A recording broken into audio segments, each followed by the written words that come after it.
she wanna chill with my crew. She always do what I say, but she never say what I do. I told her, baby, I'ma be a player. She said, I ain't playing with you. I know she wanna be more than a friend. I let her go and she on it again. She said that life is so boring with him. She said she like how I ball in the gym. I said I'm not like the other guys, I just want your love. I said I run it, so left on the way and go run it up. Left on the way and go run it up. Let's run it up, yeah. Let's run it up on the way and go get it there. Whatever you want, yeah. We can get away and go disappear. Come get in the front, yeah. I wanna take you away to a different gear. I knew from the jump, I know that you was the one, so I whispered it in your ear. And then I'ma kiss your ear, and then I'ma glitter your wrist in here. She ain't the way, but I had her hooked off a line, it was kinda like fishing here.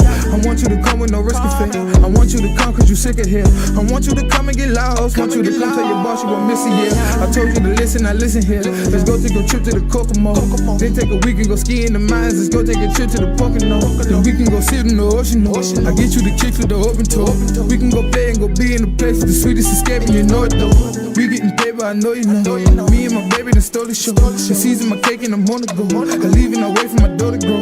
Your love is the drug in my sober no. Your love is the drug on my overdose. I want the love in the overflow. You done with the scrub and you're going pro. She let me do what I want. She let me do what I do. She wanna sit in the front. She wanna chill with my crew.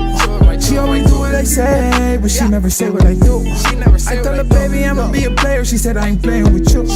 I know she wanna be more than a friend. I let her go and she on it again. She said that life is so boring with him. She said she like how I ball in the gym. I said I'm not like them other guys, I just want your love. I said I run it, so left on the way and go run it up. Left on the way and go run it up. Come get in the front, yeah. Do what you want, know where you wanna go. They shoot what they want, yeah. You know what they want, you know what I wanna for. I knew from the jump, yeah, that you was the one. Now all they wanna know is can you get a mind so we can make love while the sun coming up in the bungalow. I might have to cover though. She's so sassy, she thinks she uncomfortable. She said with me, her life is so wonderful. Then she kissed me and I know she wanna go. Said she with me cause I make her comfortable. He get 50, then I make 100 though. Said I'm litty, I got it, I run the show. You stick with me, they thought that they coming. She told me get in the whip. She done told me to come get in the Lexus. I put it all in the wrist. I put it all in the wrist and the necklace. I cut off all of them shaking, they missing you different than all of my exes. I cut off all of them chicks, I made all of them quick cause I know who the She let me do what I want. She let me do what I do. She wanna sit in the front, she wanna chill with my crew. She always do what I say, but she never say what I do. I told her, baby, I'ma be a player. She said I ain't playing with you. I know she wanna be more than a friend. I let her go and she on it again. She said that life is so boring with him. She said she like how I ball in the gym. I said I'm not like them other guys, I just want your love. I said I run it, so left on the way and go run it up. Left on the way and go run it up.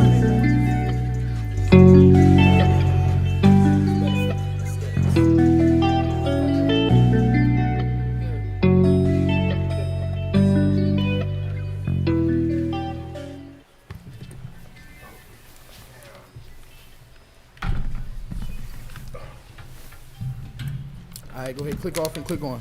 Click off and click on. Chip.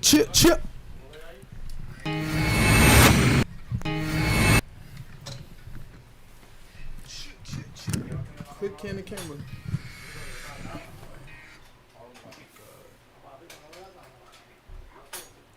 We on? Alright. We're here, ladies and gentlemen.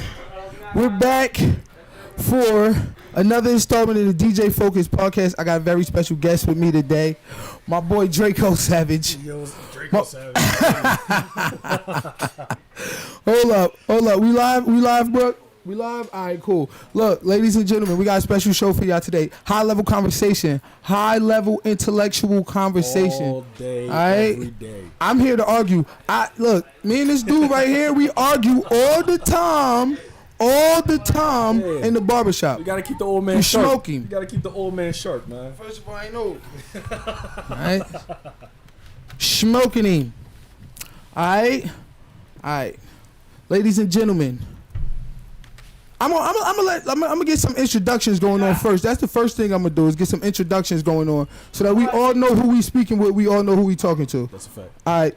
Ladies and gentlemen, to my right, go ahead, speak on it. Yeah, what's good, everybody? My name Draco. You can find me on Facebook, Catcher Vermin. My IG is Draco the Sage, DracoDasage. You feel me? I'm just out here for reparation in the black community the best way possible. That's all I'm gonna say. I know that's right. You feel me? I know that's right. Reparations in the black community, ladies and gentlemen. That means we gonna have, we gotta get into that tonight. Amen. You feel me? Amen. And then to the right, I'm gonna need you to introduce yourself one more time for those who don't know. Who it is, Professor Bars. Y'all know the formula: pen plus pad plus mic equals MC squared. We about to do our thing here on the DJ Focus podcast. I'm looking forward to the discussions tonight. All right, ladies and gentlemen, listen. This is what I need y'all to do. If you're tuning into the podcast, I need you to make sure you like the live. Mm-hmm. I need you to make sure you share the live. And share, please. I need you to make sure that you comment. What are you doing there? What are you doing? I need you to make sure that you comment because we are giving out cash apps as we always do to the 50th comment, 100th comment, and they be on my behind about them cash apps. It's free money. Free money. Don't miss out on the free money. So if you on the live, make sure you like, comment, share, subscribe. Big shout out to all of our weekly fans and subscribers, the people who always coming back. We appreciate y'all. We doing this for y'all. I want y'all to stay tuned because we about to take the podcast to the next level. We got a lot of new things that we're going to implement for season 2. Big shout out to everybody who rocked with us for season 1. Season 1 was absolutely amazing. Big shout out to our co-hosts that came through. Big shout out to all of our guests that came through. We got a couple more weeks of season 1. It's going to be so fire. I need y'all to make sure y'all tap in and tune in. But season 2, we upgrading. You understand what I'm saying? We're going to have a whole bunch of, new stuff for y'all. So y'all make sure y'all stay tuned to that. All right. Ladies and gentlemen, tonight we are getting into a discussion that is very dear to my heart and a lot of people out there, but normally we start our discussions with a fluff topic. This a topic just to get y'all involved. This week we starting y'all off straight up with the fire. All right, put your thinking caps on. So put your thinking caps on because that's what this podcast is about. It's not about the fluff. It's about the thinking. You know what I mean? Intellectual, high level conversations. You feel me? If you're not here for the high level conversations, you're in the wrong place. You understand me? Right. All right. So my first question, and let me just preface this because this section of questions is called Has Society Lost Faith? Has Society Lost Faith? All right, we're going to start with my boy Draco. All right. So that's, first of all, I'm gonna actually have to admit, that's a good fucking question. It's a good question. Good fucking question. Can I curse? I mean, we try to limit the curses on the DJ Focus podcast because, we do want the kids to listen. Okay, cool. We do want the kids to listen. Profanity's not too bad, but there's just certain words that we try to avoid. Keep it to an extent. Yeah, They gave us an N-word count. Like week 2, we had the N-word count. They told us we were saying the N-word too much. So we try to limit, look, we try to get better week by week with the profanity and all of that. But, So what is the question one more time for me, please? All right. Has society lost faith? Do you think most people actually still believe in God? Today, no. And has society lost its faith?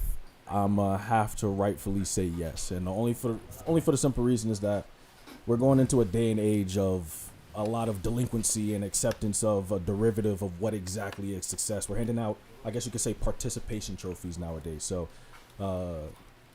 just to go off topic, I'm gonna just let y'all know I'm about to be the next Kevin Samuel. So just sit tight. I'm gonna break everything down for you. But society has lost its faith, and I do believe that people today are forgetting the existence of what is a God. Okay. Mm-hmm. So your answer is yes. Yes. Okay. So you think, so on the scale from 1 to 10, I would say 30%, 40%, 50%, how many people do you think actually still believe in God nowadays? Like how many people still believe in God? Like in America. We're going to talk about America. I want to say that it's lesser than it being than it's supposed to be. I don't want to necessarily give a percentage on it because then I haven't traveled too much in America for me to say that I know this area is, or these set of people are following after this, or these set of people are following after this, or not necessarily going behind religion, but necessarily a discipline that resembles religion, I guess you could say. Okay. I can't necessarily say, but I know a lot of people are just straying away from it. We can see it all the time.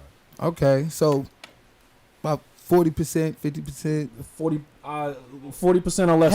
40% or less. 40% or lesser, I would say, is still with a faith, I guess you could say. All right, what about you, Professor? How many people you think actually still believe in God in America? Is it a lot, a little bit, middle ground? What you think? All right. So from what kind of perspective am I trying to take this from? All right. Statistically speaking, when you look up online, it actually shows a percentage based off of the religion that is chosen. And there's a high percentage of people in America that go with the Christianity faith and then the Islamic faith. I think that's next up. Mhm. It's one of basically the two most popular faiths. I don't know how it was surveyed, right? But my thing is that when we talk about this, there's a defining difference between the belief in God and people's knowledge of the existence of God, right? So, and that's where I'm, on the fence, because like, not as far as my beliefs go, but like people in general, Absolutely. because it's like, do y'all actually believe in the existence of God? You get what I'm saying? And then you'll have the Christians who say they believe in God, but nowadays, we're doing stuff that really Right, isn't. they're Christian when it's convenient. Yeah, Absolutely. so That's a lot of people. so- They claim it when it's convenient. So I don't like, even when that Christian that's in church every Sunday says I believe in God, I don't want to put them in that category as someone that believes if you're not doing stuff that follows the Bible. So then at the same time, you come back to people just regular people who are just like, I know God exists, but whatever, or that just don't know anything about it. But in my perspective, I think that the average person knows of the existence of God. And I think we're going to get further into the conversation, of whether or not they actually have that. Because like I said, that's why I mentioned that percentage to y'all, because of the fact that I think it was like 65%, maybe 70 or something that's Christian, as far as America go. And like I said, if they survey just random people, these are people who are basically saying, I identify with this religion. You get what I'm saying? I identify being a Christian. Or because, Catholic falls under Christian. So if they're Catholic, even, right? So that I'm with this religion, the same way that I could say I grew up in a Christian family, but are we really following? So you saying, so basically you saying it don't, unless you following all the way like the tenets of your religion, then you don't really believe in them? No, what? No. Like, No. What I'm saying is that like when we ask most people, it's like, are most people, do they still have a belief in God? Like, do most people have a belief in God? I think that most people know of the existence of God. That's what I think. So because to add on to your point, I'm actually following you on that. I believe that people still know that God exists. Yeah. But so I'm gonna actually And I switch think my they're, answer to like, that first question. But they're not on the faith. You feel me? Yeah, they're like nonchalant about it. Exactly. It's just like, yeah, God, okay, whatever. That's Whatever, what I'm exactly, saying. exactly. So then that's why I'm like, but these are the same people that, based off of surveys, based off of statistics that will say, yeah, I'm Christian. so yeah, I the way I look at it is, I mean, like, you don't have to believe, you don't have to be following, everything, the tenets of your religion fully to believe in the existence of God. You don't even got to really be like, going to church. Like, you don't really even have to be, even if you nonchalant about it. Like, I mean, I think the question moreover is like, do you believe, do people still believe in God, or do they believe in evolution type? then- You know what I'm saying? So Like, then when you ask me if people still believe in God, so I'm gonna say yeah and no. I just don't think people know the meaning of it. I think that society has turned people, they kind of warp people's minds into thinking that the shit that they're doing is right when it's really not. yeah. You know what I'm saying? Right. So, I think that people have a belief in God, but I think that we're being veered towards the wrong way. It's like, yeah, I love God, but we're going this way while he's that way. Like, what are you talking about? You love me? So, veering to the left or veering to the right doesn't negate whether you love him or believe in him or not. Because in all religions, you got that little forgiveness clause. So it's like I could be veering to the right, to the left, be messing up, be doing a bunch of bullshit, but like at the end of the day, as long as I repent at the end, he gonna forgive me, right? So therefore, it gives people an excuse to go out here and pretty Erase much accountability. to do whatever they want. Erase all types of accountability. So you know, whenever somebody leaning on that don't necessarily mean like they don't really believe. Me personally, I mean, I think way less people now believe in God than did 100 years ago. You know, I think we taking a back seat to God and like a front seat to evolution. I really believe like everybody believes in evolution. I'm gonna Google real quick, like how many people still believe in God in America, like right now, like because I'm like Googling that to find. What do you mean by evolution? I'm gonna Google that. When I How hear do you define? God versus evolution, I take it as Do you believe we all came from monkeys and all of that? no. Yeah, that's Hell what I'm no. saying. Like, that Hell was a no. scientific perspective. Niggas did So, not like, come from monkeys. and Wait, so- how many times can we say the N word? I mean, look, be just free. try to We avoid just it. try to avoid. Yeah. We did not come from monkeys in no which way or form. But my point is on that is that most people aren't on that. That was a theory. Mhm. It was a theory that was like developed. It was a thing of. It was another example of science versus religion. Mm-hmm. You know, but the average person, when you ask the average person, like they're not going to agree with that. Now you got some people that's like, Yeah, we into came from science. monkeys. Yeah, right. You Yeah, know what I'm we saying? So came if from- you're yeah. into science, there's a lot of things that are going to contradict the Bible Mm-hmm. or religious beliefs. But that's why I'm asking, like, is that your only example of evolution? Is that what you're referring to? Just Darwin's theory? Hold up. That's wild. Wait a minute. Hold on. Time out. Wait. Before I get into that, they say that the only 6% of if this is right, USA Today say only 6% of Americans still believe in God, but in 2017 it was 81%. Hold up. That's wild. So it depends on Who's the the source for demographic. that? Yeah, there you go. That's about what I to say said. The demographic of who they surveyed is. Oh no. 81% still believe they. All right. So 81% of Americans still believe in God, and that has dropped 6% since 2017. Okay, there we go. Okay, that makes more sense. No. Okay. All right, That but already that's is. still mad people No, who say they believe in God but though. not Like all of 81% nigga, like damn There's nigga. definitely been a decrease. I honestly There's thought it was gonna be way less. Like, definitely been a decrease. but you know what? That's because of media. Like you watch TV and all of that. Like it seems like nobody believing in God. Like on the TV. Like even in schools that you can't even teach But- about it and all of but you that. See, and that's my point though. I don't know if it's they not believing in God or like I said, the stuff that they're doing, they believe. I don't even think they're doing stuff that they feel as though they have to ask for forgiveness for it. Like they're just doing shit that they That like. is- This is normal. There's no way I'm going What's to happening is, do you know about the ego versus the id, hell. or Yes. id? Yes. Oh, What's shit, happening English class. is, No, the same. I mean, science. yeah, this is science and psychology. My bad. What's happening in society is That's why they call him the professor. the mind of humanity. It is speeding up, but in a detrimental way. Yeah. So the attention spans of humans today have dropped drastically. People don't even read books nowadays, only because of the attention span. Oh, people don't even read books because of the attention span dropping how drastically it did. So has it went somewhere else or is it good? So I'm happy you asked that. Considering that humanity is chasing after the id, the primal instinct, the primal desire to just have that instant gratification. It's like, Yeah. okay, if I do this quick, I'll feel this way good.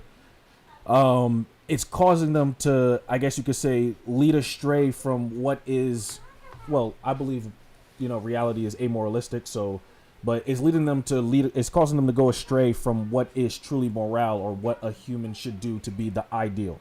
And justify it. And they find justification. Yes, we do. Oh my goodness. And they find justification. So why do you think that is? Why do you think humans are straying towards the id for that need for instant gratification as opposed to, Following after the ego, finding out the problems and other things, so that way you face what reality tells you can't have. So perfect. That's actually a good question. So the reason why people chase after their id versus going after the ego or seeing what the super ego is, aka the rest of the iceberg under the water, is because it goes back to what I was saying before as far as that instant gratification. So when you see when a child is hungry, they scream, cry, whatever they do, obviously because they have no other way of communicating, hey, I wish to have some sort of refreshment or some sort of comfort. Mm-hmm. With that being said, we know as adults to feed the child to stop it from crying and screaming, but you see how quickly the child stops crying and screaming once you feed it. Right. That instant gratification is exactly what people want today. So that's the reason why. I mean, I get it. People are going to school more often now. Well, at least within the black community. I can't speak for everybody else. But you have a lot of these one-off little solopreneurship businesses where people are starting to see a little bit of money, but they don't see the end game of it all. They see just okay, I got this business, I'm making this, I see some sort of success, I maybe can stop here. Yeah. So that I feel as though that's the reason why people are going off to that. They want to get some sort of pleasure immediately, as fast as possible, without waiting for it. And it's like longevity isn't considered. You know what I think? I think that is in each and every one of us, that innate ability to, or that feeling to want to get that instant gratification. But I think society that we live in now plays on that within the human beings. I agree. Like I mean, like we cannot negate the system. I'm talking about it every week. Them boys, cha-ching! The system. Them boys. We cannot negate society's influence. On that. You know what I'm saying? Like it's they pushing you towards having that instant gratification and making these bad decisions. It's true. Like, you feel me? Like, so I think that they play a part in it, and the world's shift towards chasing after that instant gratification. You know what I'm saying? It keeps people from trying to attain the greater goal. You know what I'm saying? The greater goal. Less competition for those who's in control and in authority. You feel what I'm saying? Absolutely. So, like we've done it in movies too, right? Like where we glorified basically someone we would consider a criminal. He wasn't portrayed like you wouldn't be portrayed. All right, as a villain in the movie, I'll give you an example. Robin Hood. Yeah. Robin Hood. He steals for the greater good, but he steals. So that's a minuscule example because we do a lot of dumb, dirty shit nowadays, like that has nothing to do with.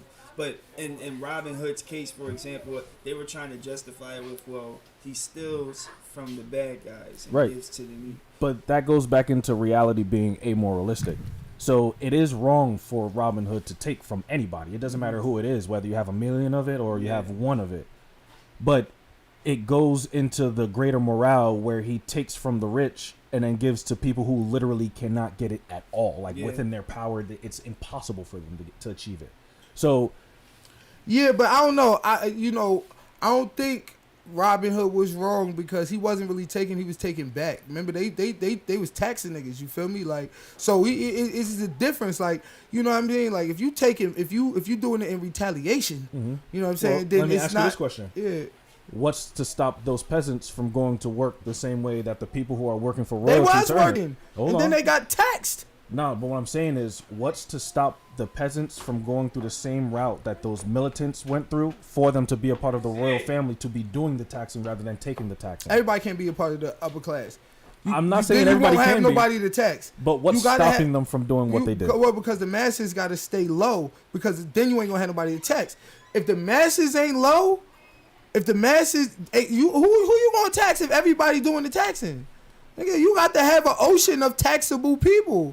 So it's all about having the few having a lot and then the many having nothing. You feel me? That's when you go back to the principle of it, take from the rich, give to the poor. It's because you had a capitalistic society, which is what we got now, where you got a bunch of fucking hoarders taking everything from everybody, even the things that they worked for. You feel me? And then eventually the people gonna get fed up. That's why I said revolution is on its way. You feel me? Like, it is, but it's on its way. You never gonna have a system where the few have everything, and then the many have nothing, and they not gonna be on that ass. Well, like, they coming. It depends on the circumstance of the many having nothing. So, oh, perfect. I'm happy you asked that. So when we look, and unfortunately we gotta take a hit.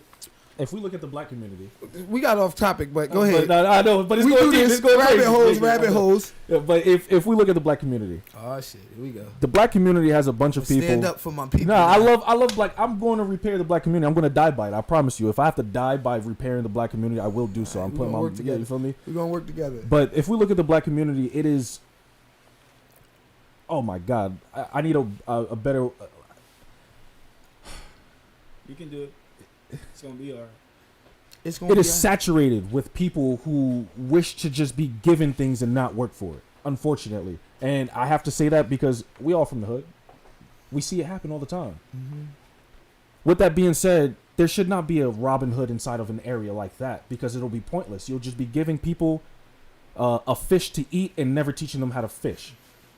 Whereas in a circumstance where everybody is working and you just so happen to not make it and then you're given something to help you out, then by all means. Because like they say wherever, I guess it's in the Bible, God helps a child who can hold his own. So you saying people should just wait around to be given things No. and they shouldn't go take it? People should work as hard as they goddamn can to go get what they can, and if it doesn't happen, at least you can say you did it. That's how it should work. Yeah, I mean I agree with that. Definitely agree. I agree with that. You know, you should always want to go ahead and work, but bro, you gotta understand it's a lot of. But where was your pushback on that? What you mean? Well, I mean, because the second part of his statement is basically saying that not everyone is going to make it, you know, but that doesn't neglect the fact that you have to still work just as hard as everyone else. No, Thank you. That's not what I'm saying. No, You I should- was just asking where was the, because you had a butt to it, so I was just wondering where the pushback was. Yeah. My nigga, if I could get to it, Okay. I like Professor. yeah, because he's always on your side. No, it's not. Jesus Professor. Lord, you Listening, and I'm guys. just trying to get, Yeah, you understand. You listening to understand. I like Yeah, that. guys. Exactly. So, although, hold on, what was the point you made? So You my said- point is that not all- everybody should work as hard right, as they right, right, goddamn right. So can, and if although- they happen to not make it, at least they say they Although, tried. right, no, I agree that with that 100%. Mm-hmm. But we still dealing with systems here, and when you have a system that is set up to be unfair, then sometimes you can't quote unquote play fair. Sometimes you got to go against the grain. Honestly, it's Sometimes- most in America. Most time, exactly, you got to go against the grain. You got to be willing to, take on that challenge because trust and believe, like you said, they setting up a system where the majority is not gonna make it. Describe said system. What do you mean? That system that's set up that the majority's not gonna make it? Oh, easy.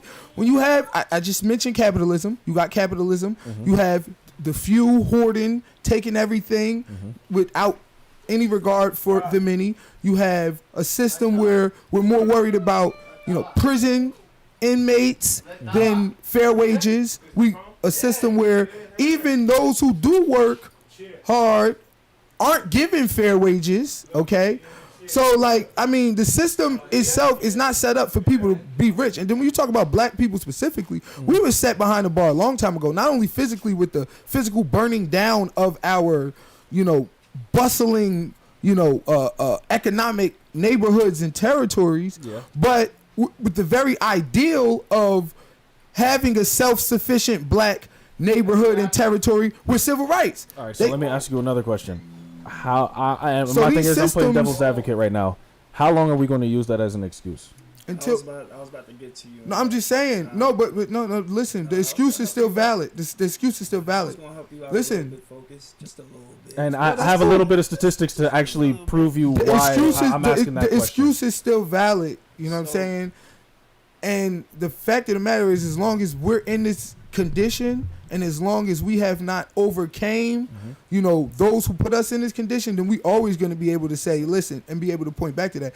Like black people. Oh, go ahead, talk. So check it out. On Focus's point, when he speaks, he's definitely speaking of black people, right? Mhm. And so, if I can get to his point as far as how the system goes, Mhm. I will admit that we are behind, but the point is the fact that the way an economy works is that I actually has to- disagree. I don't mean to cut you off, but I actually disagree with us being behind. Believe it or not. no, and that's Disagree why I'm how? gonna get to that. And No, Because- listen, hold on. I'll let Yeah, finish your but point, and no, I'll tell you how yeah, I disagree. alright. I'll tell you But why. check it out. Statistically proven too. No, so check it out. Okay, let's No, hear these statistics. Hold on, I got it. But All right, so how are we still behind? Okay, I'll summarize that real quick because when we came from slavery and whatnot, we are definitely given the same equal rights as everyone has nowadays. We have the same equal rights, but Correct. the fact is that we have to work 10 times harder now. So it's as if like we started the race mad late. So it's like when we started at our kindergarten level, they were already at 5th grade. And so there was nothing given back to us for us to push us up to the point where we needed to be.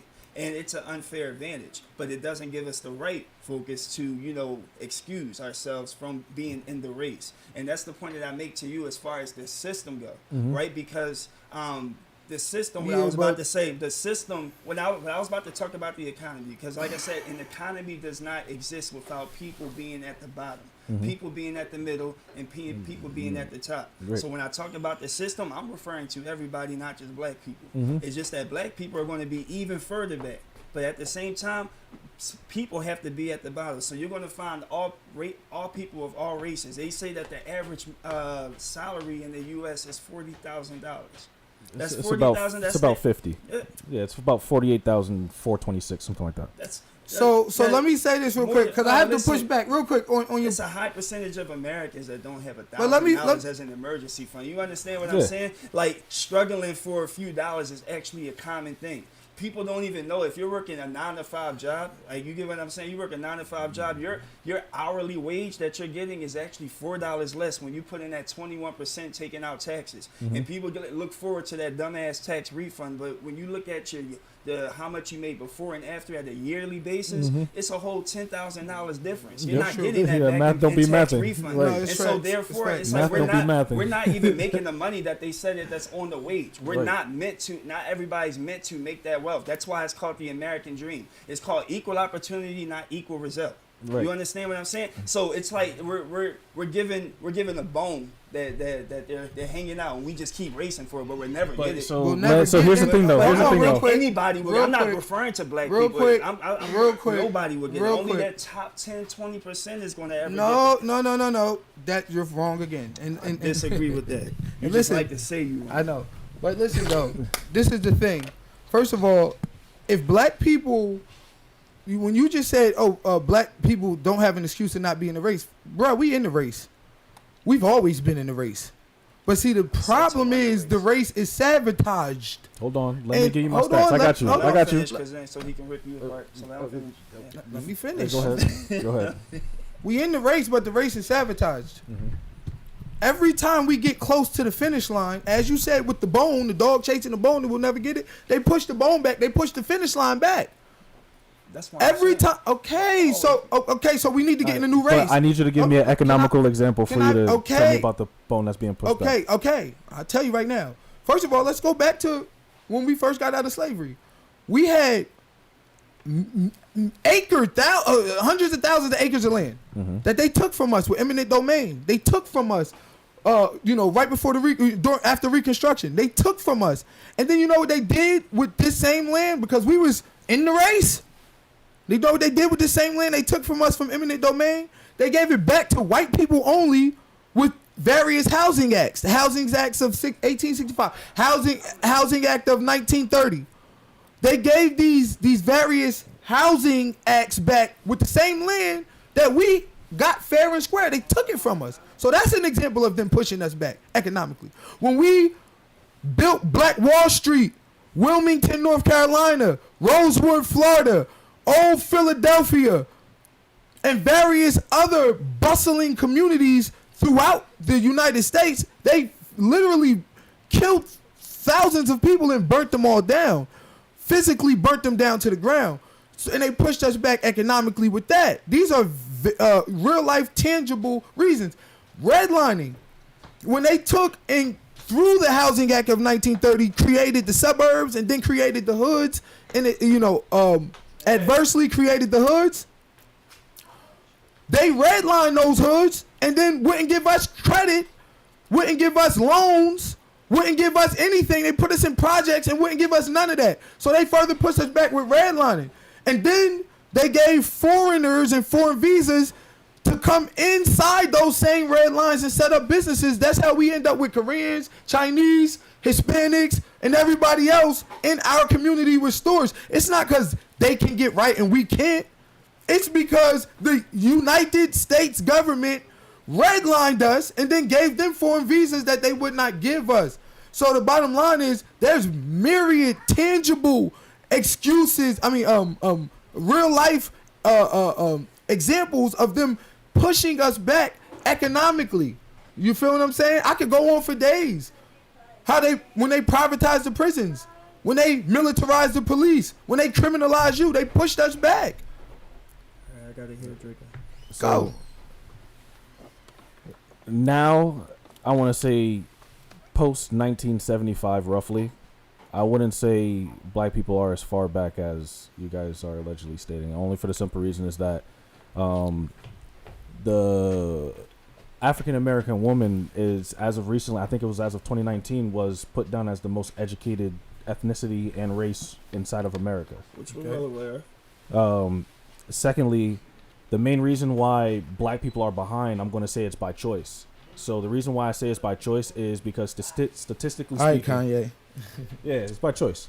Statistically speaking, if we go into, if you actually check the census, unfortunately, for the African American community, the average salary is around $40,000. Only for the simple reason is that only 30% of African Americans actually take the chance to go after a white collar job to supersede that $40,000.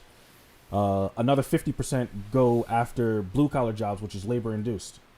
The lingering others, they start to go into service, food, fast food, etc. The jobs literally nobody wants to do. And for the simple reason is that, yes, I understand that African American women are the most educated today. However, this said push that we are taking to get educated, nobody is trying to get educated in things that can actually innovate infrastructure. So my thing is, yeah, you got people going out there, black people going out there, get fucking psychology degrees. Or I can actually use you as an example. You have an LLC where you can house somebody trying to grow their esthetician practice. You have a fucking barbershop. We're literally inside of it shooting this podcast. No, we're not. Oh, no, we're not. I apologize. But I get my haircuts at your barbershop. You feel me? Come on, man. Where people do take their time out to do their hours for their esthetician. It was a point in time where you had somebody doing dreads at a point in time. You had somebody doing dyeing, haircuts. You have somebody doing shampoos, etc. So the fact that you're able to break the meta of, rather than staying within the white collar, blue collar, or service jobs and going to get your own LLC and run your own business, shows that black people are literally, we're behind by choice. Okay, so first of all, I'm gonna push back in several ways. First of all, I need to check that statistic on black women being the most educated. I doubt that's real. No, that's real. It's real, as of 2019. No, yeah. More educated than white men, more educated than white women. No, Dude, not No, white. ethnically maybe. No, not white. Not no, not including white people. I promise you it perhaps. does. No, But they're getting close to white. hold women. on, I but think let me say Asians are higher. hold on, but let me But- say that hold on. No, hold I was on. about to give you a point though. Okay, no, on real your quick though, point. real quick. Like they are the most educated, but Right. they're also the most in debt.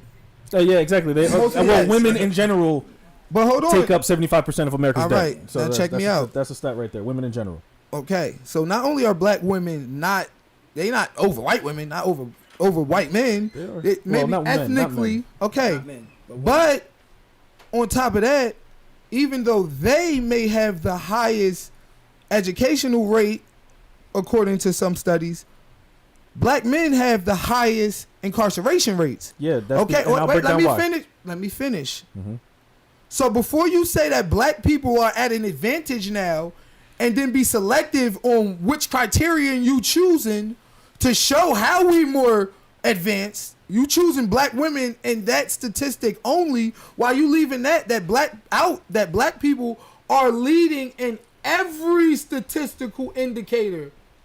Every statistical indicator that exists. Yo, what up, bro? Every statistical indicator that exists. So when you dealing with the highest divorce rates, when you're dealing with the highest incarceration rates, when you're dealing with the highest murder rates, when you're dealing with the highest crime rates, when you're dealing with the highest drug rates, when you're dealing with the highest abortion rates, all black people is at the top of all of those lists. So don't tell me that black people are now in some sort of advantaged position because they ain't. No, He this serves is a good advantage. point. You got any pushback on that? Of course. So you're mentioning all of these deficits within the black community, such as abortion rates, murder rates, incarceration, etc. The main reason why people commit crime is because they don't have enough money, and Okay. as broken down by the statistics of the census, broken down, it was as released as of 2019. Black men are not trying to develop themselves; they're just getting a job to do enough and survive. So what's your? That's not what true. would you- In general, hold on, yes, hold it on. is true. So what would That's you say not about- true. That is So true. what would you say about education? Then? Education. We're not given the same opportunities in the hood. Oh, that's no. What do you mean? Affirmative action already fixed all of that for us. No, Affirmative it did action. not. Yes, it it did did. not. That's Listen, why let we me- have HBCUs. Let me tell you something. In 1973, 85% of black males was employed in factories. Yeah. by choice. Hold on. In factories. No, not just by choice, but by opportunity. Because all the factories was in the hood. They put them there because they had free access to cheap black labor. That's why they put all of the factories in the hood. All right. So, Okay, let me finish. So now you got all of these black men who are employed in 1973. 85%. By 1985, it's 13% of black men that's employed in these same factories. Why? Because of globalization. They took the factories out of the hood and put them in Mexico, Honduras, India, and everywhere else. So you couple that 10 years, 12 years of 70s with the same decade criminalizing you, militarizing the police, privatizing the prisons, the same decade putting franchises all throughout your hood communities, the same decade is a decade after they murdered off all your civil rights leaders and burnt down all your organizations. Okay? Now all of a sudden, by the end of it, in 85, yeah, when we don't got no jobs and they done gave us dope in the 70s, we took it. It's they not our done fault. they set up the opportunity for us. They, first of all, not only did they globalize, they stuck us in the hood. They limited the access to funds, to money that we had. They limited the access to wealth that we had. Then they gave us drugs, and they gave us dream of living rich and lavish. Gave you drugs, and they privatized the prisons on your ass. Look, this shit was a plot, my nigga. Like a whole plot. So you can't now at the end of it just be like, yeah, it's by choice because black people ain't want to work. Because black men don't want to work. Because black men don't develop themselves. They do develop themselves. They develop themselves in the rappers. They develop themselves in the basketball players. They develop themselves in the drug dealers. But that's what they being led and guided to. And that's their fault. I'm just saying. That's their fault, and I'll actually piggyback off of that. All of these things you literally named, you said opportunity, so therefore you didn't have to take it. So with that being said, if somebody put drugs in front of me right now, using common sense, I wouldn't go sell it. If somebody gave you the opportunity to make less money than what you make right now, would you take it? No, of course not. Make My point less exactly money. is though, hey, if somebody told you wear a tighter shirt than what you got on right now, it's an opportunity to do so. Would you do it, Professor? Yeah. But you talking about right now, No, when no, you in a but- position, you hold got on, money, and now, you a hold on, grown hold on. up, you Now- have a job, you have a house, you have a kid. Tell a little kid from abject poverty that been Yeah. starving the majority of his life, Yeah. that been hungry as hell, Yeah. all right? Hungry as hell. Like, I'm talking about eating ketchup sandwiches and rice bowls with ketchup and hot sauce in it and mayonnaise. Let me lay in here, right? Listen. Now you tell that little Let me lay nigga, here. I'll I put think- $5,000 in your hand right now I think for just pushing this. Here's why I Yeah, you settle want to take this. it every time. Here's why I settle this. I am very big on awareness. Okay? Now I'm big on accountability as well. Now here's the thing, right? I argue accountability versus the system being set up against him all the time. Like all the time. But the thing is that awareness trumps it because of the fact that the average black person does not know of the system that they are in. And you're not supposed to. You understand what I'm saying? And so you have the few in the community, like for us, like we have some type of idea of what's been put into place. We have some idea, so therefore it's like we know that a system is in place, and therefore we want to come out of it.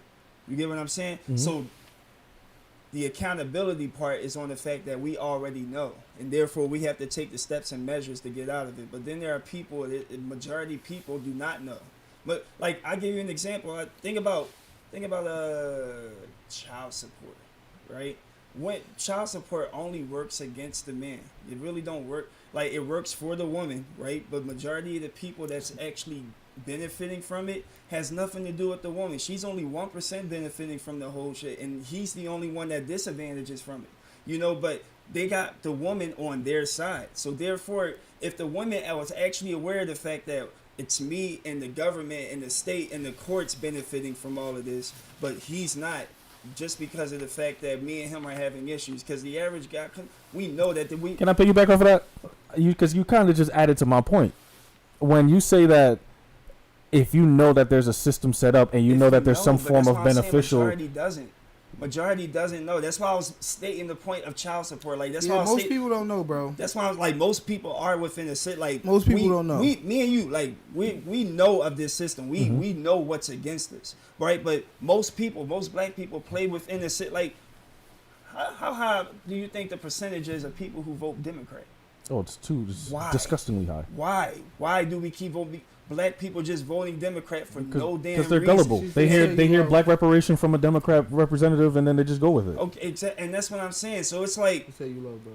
It's like we don't even know. Like, I discussed this. We don't even know the facts behind the political race. We'll just go with who's running for Democratic Party. You get what I'm saying? We're not aware of actual ish that we should be. So the point is that those is real life examples of how we being constantly pushed back. So you can't just be blaming us. Like, you can't just be like it's because we choose not to.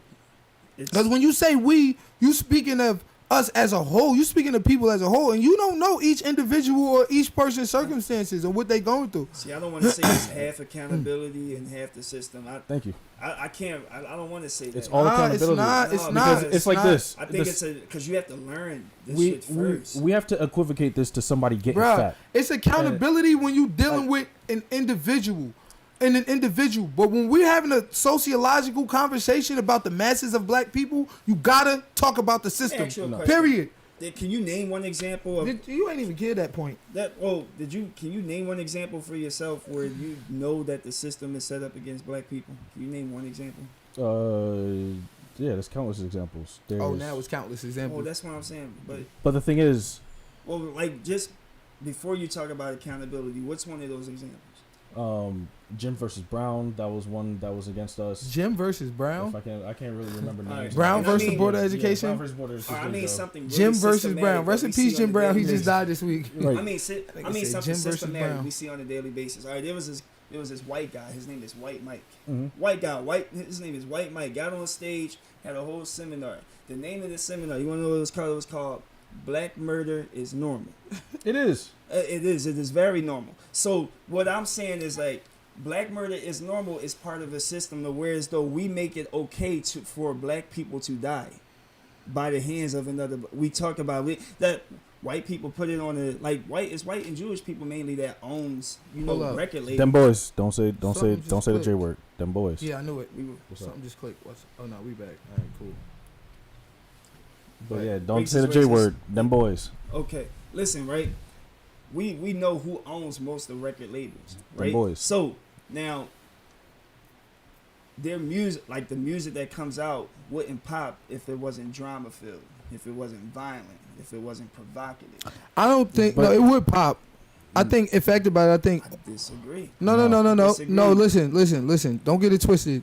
They're force feeding us this ghetto shit. They're not force feeding nothing. No, they're not. They are. They're force feeding us. This is why I'm hold on. Let me say no. You've been talking for a minute. Hold on. Let me put in a point. That we still write this shit. Yeah, thank you. That's why I'm trying to. Let me give you a point. That's Real why quick, I'm trying focus. to. Let me give you a point. Hold on, real quick. Let me push That's why back I'm on trying to him. make the point to you though that it's Hold not on. Let really me push back on him. Let me push back on him. It's not really all accountability. Like, It's 100%. accountability only comes after we become aware of it. Is what I keep saying. Like, and that's why I was. No, I agree with him there, but here's the thing. Hold on, I got to push back on him real quick, because you saying I'm taking away the fact that we're writing the music. I'm not taking away the fact that we're writing the music. you're taking away the culpability of the people pushing the music up and No, above no, those who writing it. no. Hold on, let me Opportunities finish. that you No, have, bro. you don't have to be a rapper. No. That's not Alright. right at all. That's not Bruh, right. listen, the listen, culpability listen. of the people that's pushing it. Okay, If it was never invented in the first place, it would have never been pushed at all. no, gangster rap was invented not and pushed not by us. It was pushed by them. Again, if it was never invented was at pushed. all, it would have never been put. Yeah, There would have pushed been by nothing them, to but be that pushed. wasn't invented by them. No, listen. All right, let me learn y'all something, youngins. That's When we had Okay, listen, okay. the rap came from positivity. It came from Brand Nubian. It came from Positive K. It came from Public Enemy. It came from KRS One. Okay. It came from African Bambaataa. It was either positivity or it was candy rap, as my father called it, the Will Smiths and the whoever the hells of the world. But the fact of the matter is, those are the two type of raps you had. This highlighting everything negative about everything in the hood and glorifying the thug shit, that shit came as a result of their control over it.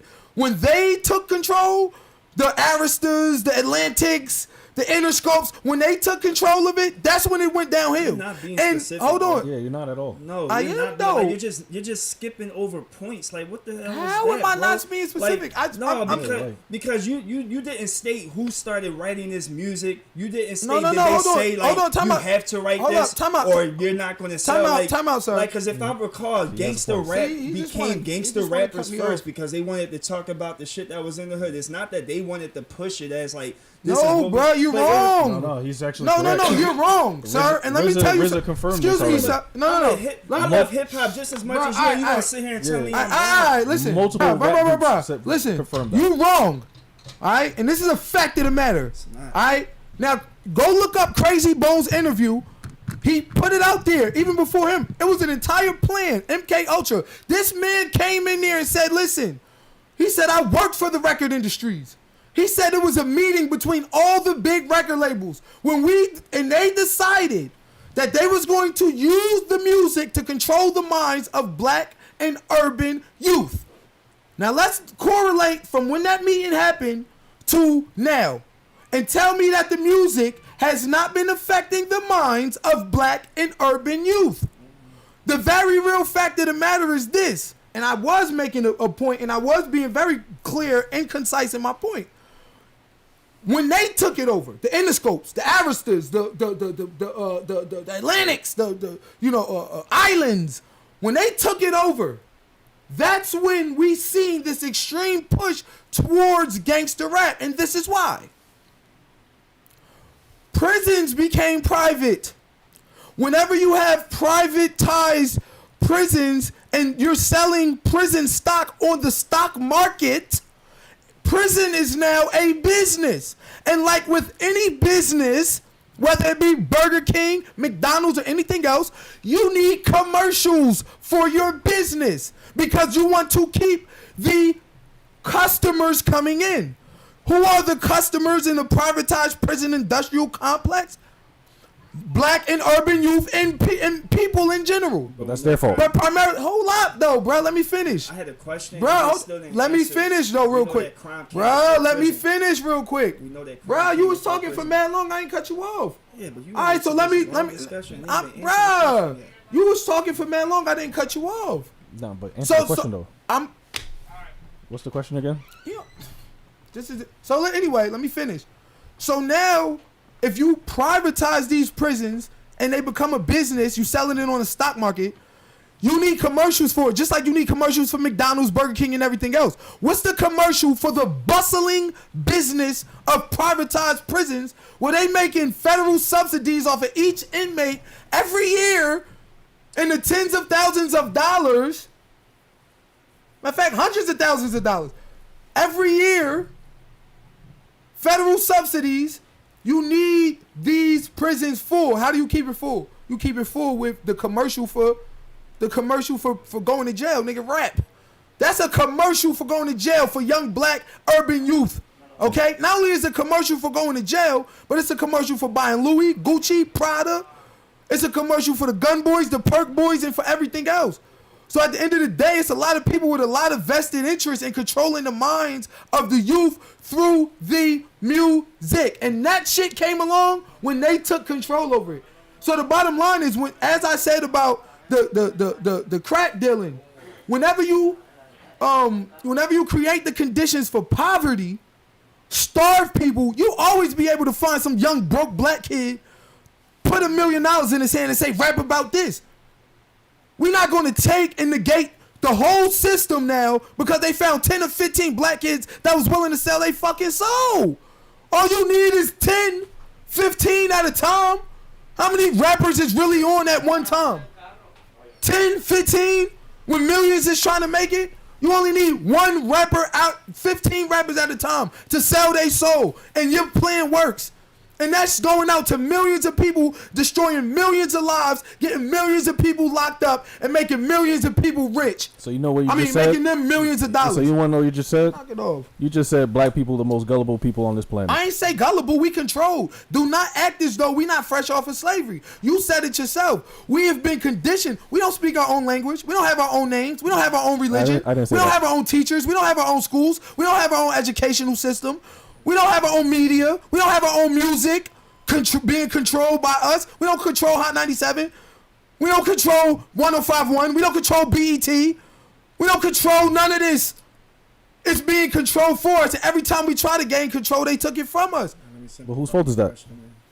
Yeah, like we still So what- captives, my man. What's your question, Professor?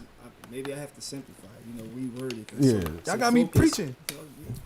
Preaching shit. Like so what came first? That's my question. What came first? Did they come The up to these? delinquency in the gangster rap, or the Or people did who they took write this control to make the delinquency? Who That's made it what I'm first? saying, like, You said what? Who the So people look. that did the delinquency from gangster rap, or the people that took control to enforce the delinquency in gangster rap? No. Which came You have first? to understand. They came first because they always been in control. Them taking control of the gangster rap was just another leg of the master plan. You said I already take talked control about. of I already talked something that about we created. militarizing.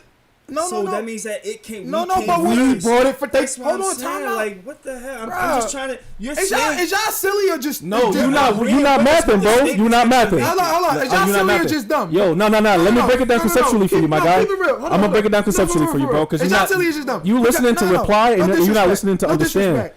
Is y'all He silly or broke it just- down. He broke it down nicely, bro.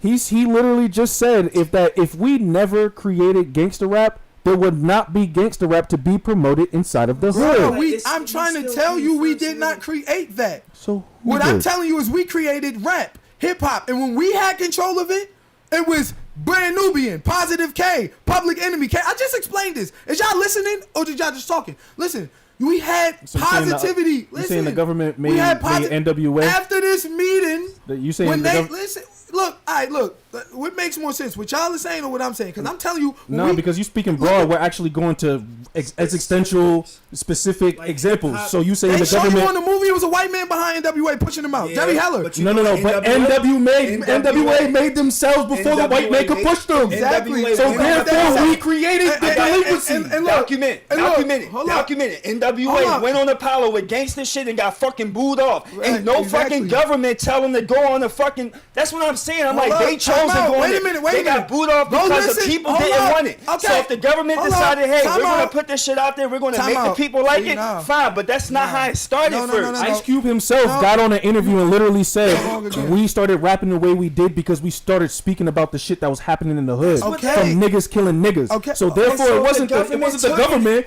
The government took what they was They talking took it. about They to took it. publicize We're the not fact that disagreeing niggas was with killing that, but niggas. we started Bruh, this shit. listen to me. Go look at NWA, bruh. Go look at the members of NWA. Dr. Dre and all these niggas was wearing glitter outfits. All right, Hold up, we're bruh. talking about their gangster, right? No, We no. know they're not. The reason they made the shift, and look, they had songs also saying the police ain't they amplified them songs, they banned them. Whenever they was talking about anything that was against the system and that liberated you, because NWA had a couple songs like that too. But who put NWA out there? Who's the ones who took this small brand of rap that wasn't mainstream? All right, mainstream was positive, black, righteous, poor, righteous teachers, thinkers, That was mainstream. No, it wasn't. Hold up. That was the mainstream of rap. I'm saying of rap. Of rap, you talking about it was either that or it was the candy rap. It was the Will Smiths, the Kid and Plays, you know what I'm saying? Those type of deals. But the fact of the matter is, it was no gangster rap. The gangster rap came along What era are you right talking with them. about, Hold up. You know, Now Jerry look. Heller had to work to get that gangsta Hold up. shit This out, is right? another. There's people who was Hold up. denying. This another proof. This another proof. Then I'm gonna let y'all talk. It's another proof. Why haven't it changed in 30 years, bro?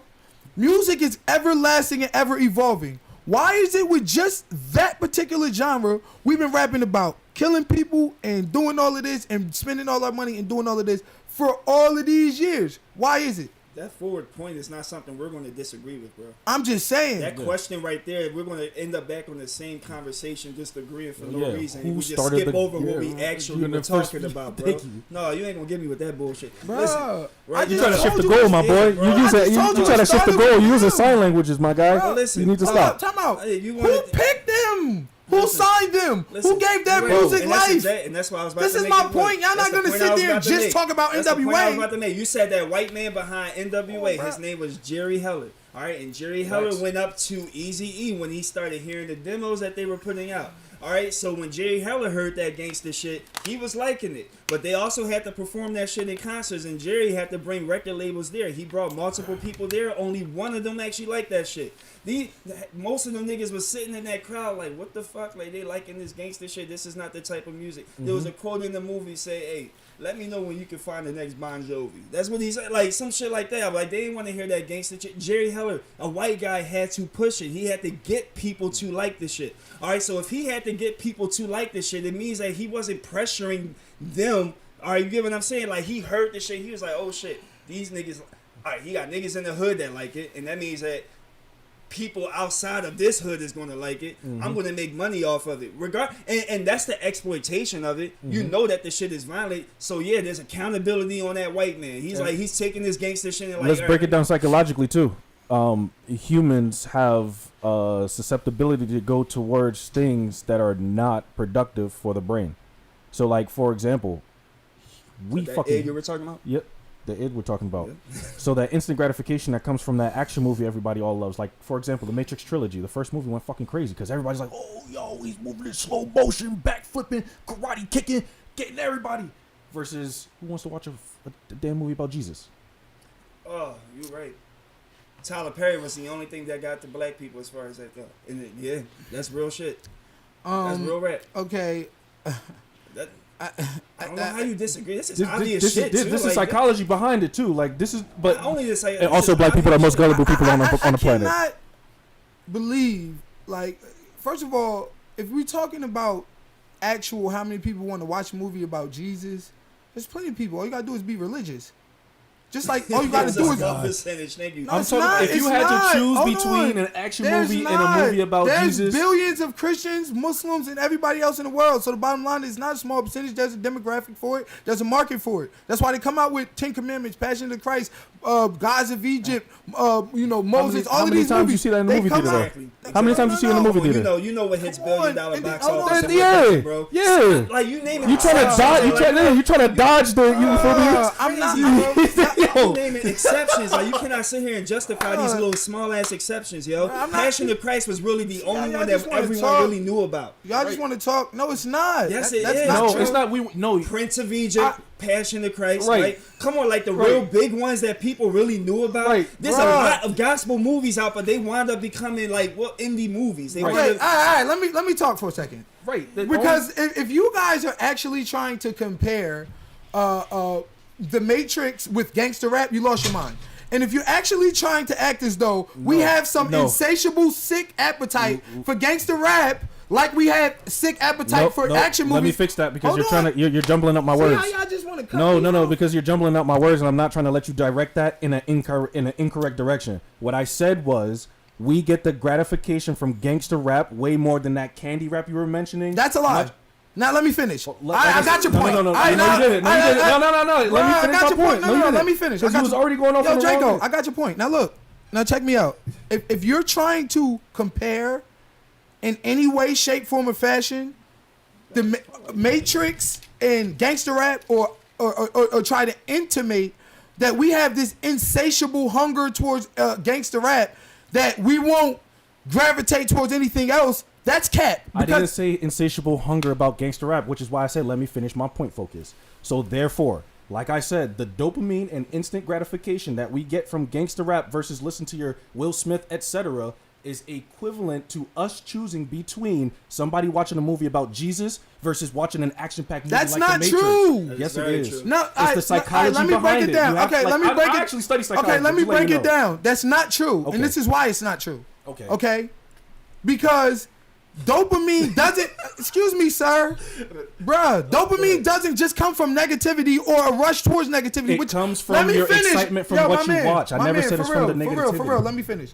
Cause come on, stop, All right, because you're trying to switch my bruh. words. For real, let me finish. All right, go ahead. Thank you. Now, the fact of the matter is this. We do not have an insatiable hunger towards negativity, which is what you're intimating by saying our dopamine goes higher when we watch negativity or gangster rap as opposed to Will Smith or as opposed to Kid and Play. The very real fact of the matter is our dopamine went high watching Kid and Play as well because we danced. There was competition. Go watch House Party. There was competition. There was battle rap. There was enjoying the craft, enjoying someone's rhyming ability, how good you are at rhyming.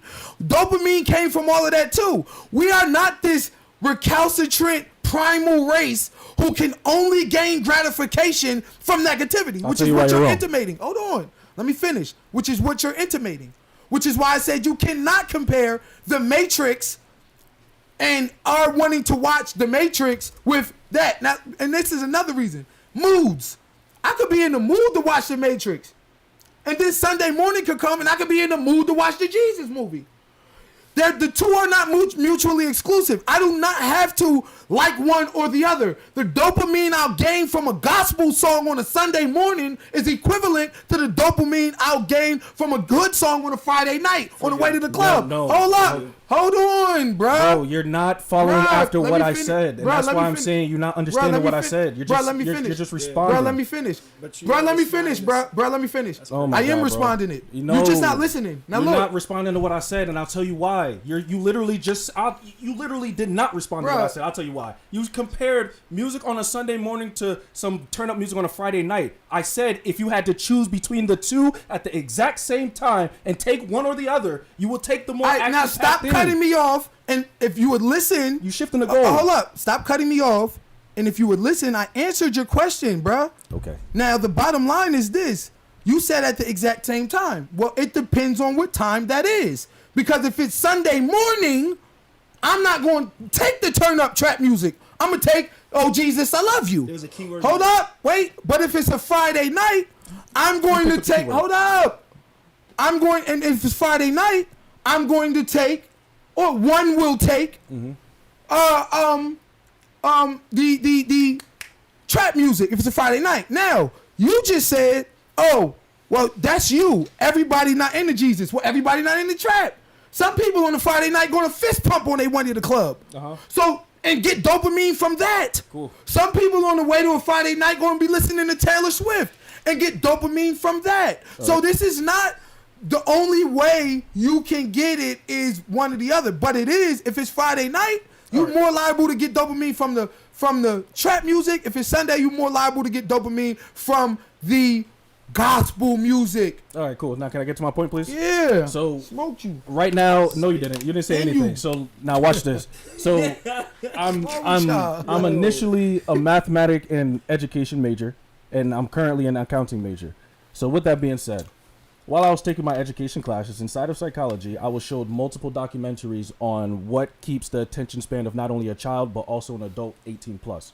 There was a survey taken of about 130 people where they showed both parties a exciting commercial versus a boring commercial, and they told them to pick between the two and tell me which one you would actually sit through and watch again. Out of that 130 people, about 70% chose the one that was more exciting. So that shows psychology, and I'll take it down to even children. That shows the psychology within adults that we chase after the thing that is more exciting, which is why instead of going to school, we go to party. And to actually negate your point, you claim that we got all this dopamine because we danced and we did this. Stop, because it would still exist today if we got all this dopamine you spoke of. Now, with that No, being it said, wouldn't, because they took control of it. They. Excuse me, sir. No, I don't covered cut me your off. Let me point finish. already. Let me Go ahead, finish. go ahead. Let me finish. But I covered that point. Because- That's weak. it's like this. Because you're When- talking about hold on, excitement. Real quick though, you're talking about excitement and the stimuli one will gain from watching an exciting commercial. But then I already covered that point, because guess what? You can gain. No, I am not talking about the hold up, stimuli let me you finish. gain from You watching can an gain. action-packed You can commercial. gain stimuli. It is the decision to take. Okay, what real is quick though, I'm gonna push back real educational versus what they find to be a desire to see as entertainment. It is, you keep saying that. Okay, it's the so desire this and is my dopamine level. point. You act as though the only entertainment we desire is something primal and carnal. I did not say that. Wait a minute. I said the entertainment we prefer. Okay, all right, hold on. I didn't It's say that's primal and the- carnal. Hold on, let me finish real quick, and I'm gonna let you go. Because the very real fact of the matter is this: we can gain excitement from the Kid and Play. We can gain. We did for years. Ain't gonna hurt nobody.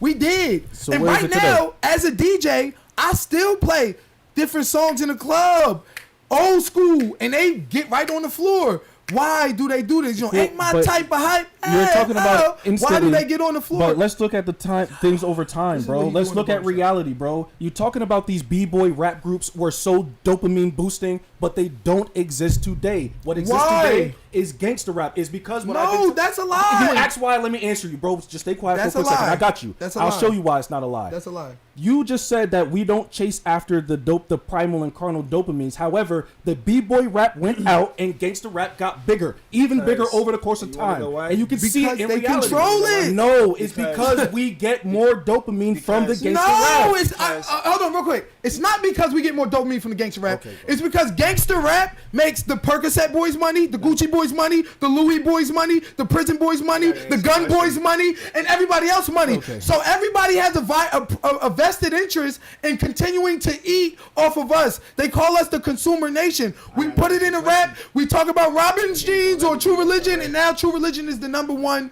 We talk about Drink Henny. We talk about Ace of Spades, Cristal, and now Cristal is the number wanna go one. back to that So house all of these people, hold on real Yep. quick. So all of these people have a vested interest in making sure that the gangster rap persists because they're making money off it. Primarily the prison industrial complex. If you guide us towards criminality, yes, you will make more money in the prison industrial complex. You're erasing accountability of the people that's being I'm not guided, bro. erasing accountability, but I'm just sitting there letting you know there is a reason why we had 30 years of gangster rap, and it's not because black people love it more. Fact about it, look, late 80s, we had late 80s. Listen, let me hit you with a timeline, real quick though. Late 80s, listen, real quick.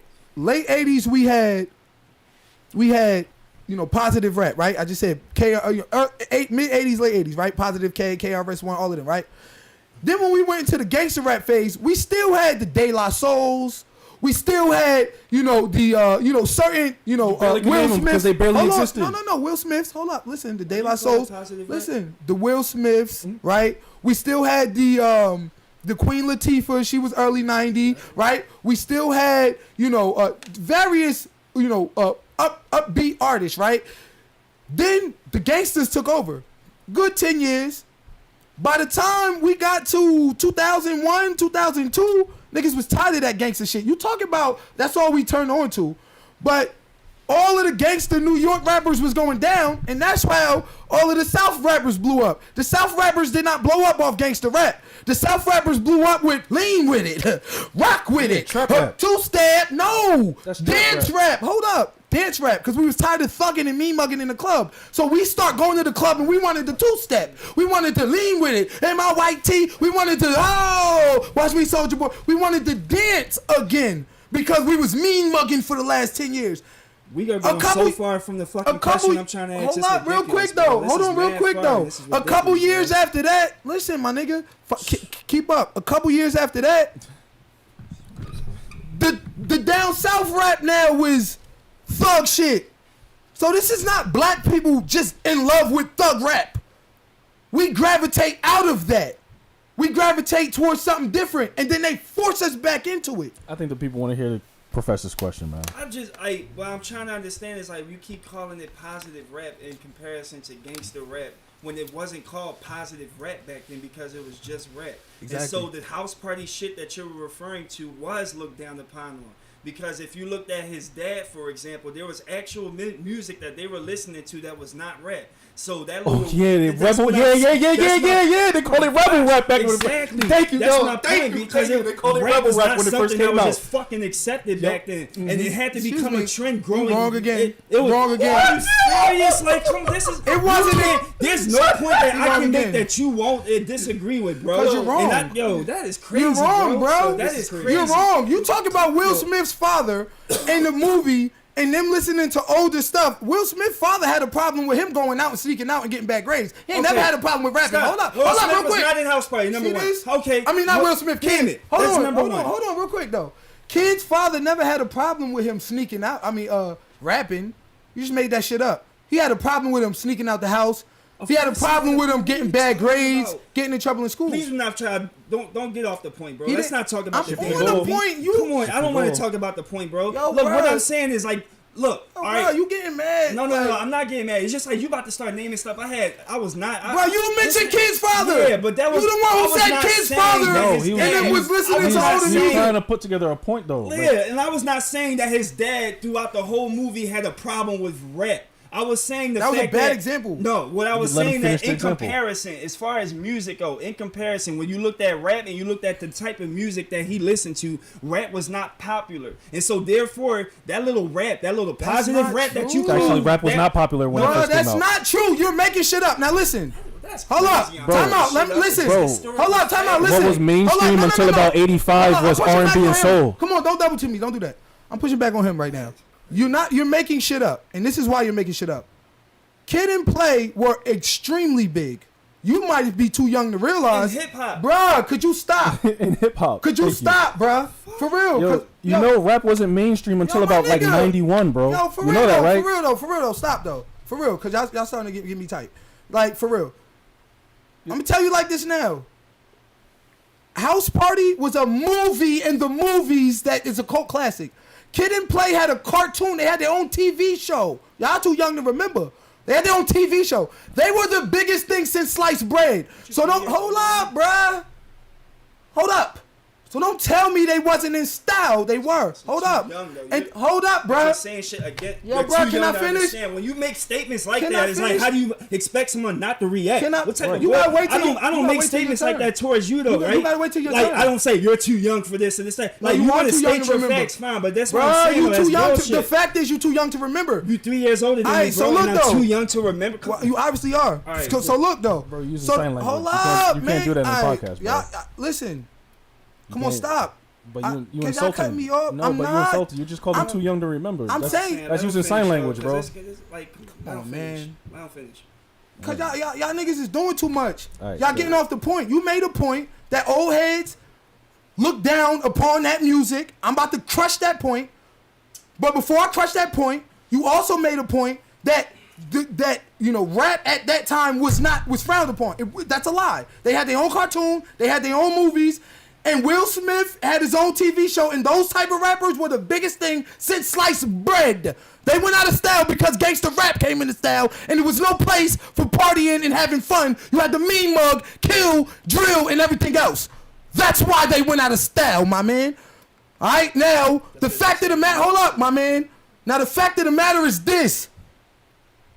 You talking about rap not being in style, but by the time House Party came out in 91, rap was already out 12 years. We had hip to the hip hop. We had African Bambaataa. Hold up, man. Let me finish. Hold up. We had African Bambaataa. We had Kool and the Gang. We had Curtis Blow. Like, you're not gonna tell me rap was already a thing, bro. But it wasn't mainstream. Hold up, bro. His point Hold is that up. it was Excuse me. mainstream. Can I finish, sir? Rap was already a thing. You go listen to 80s music. They had a whole freestyle thing. You had the like I said, the Positive Case and all of them. You had, bruh, throughout the 80s, rap came in and rap was a force to be reckoned with. And they tried to deny it from the mainstream because that's what they do till they can get control of it and do it like they want to. Yeah, they don't want positive messages going out. So yeah, they don't want no KRS-One going out to the masses of black youth. They'd rather Eazy-E. They'd rather Old Dirty Bastard, Snoop Doggy Dogg, whoever, Biggie. That's who they'd rather. So when we had control of it, they would put the candy rappers out there, the Will Smiths, the Kid and Plays, but the real rappers, they was quote unquote low.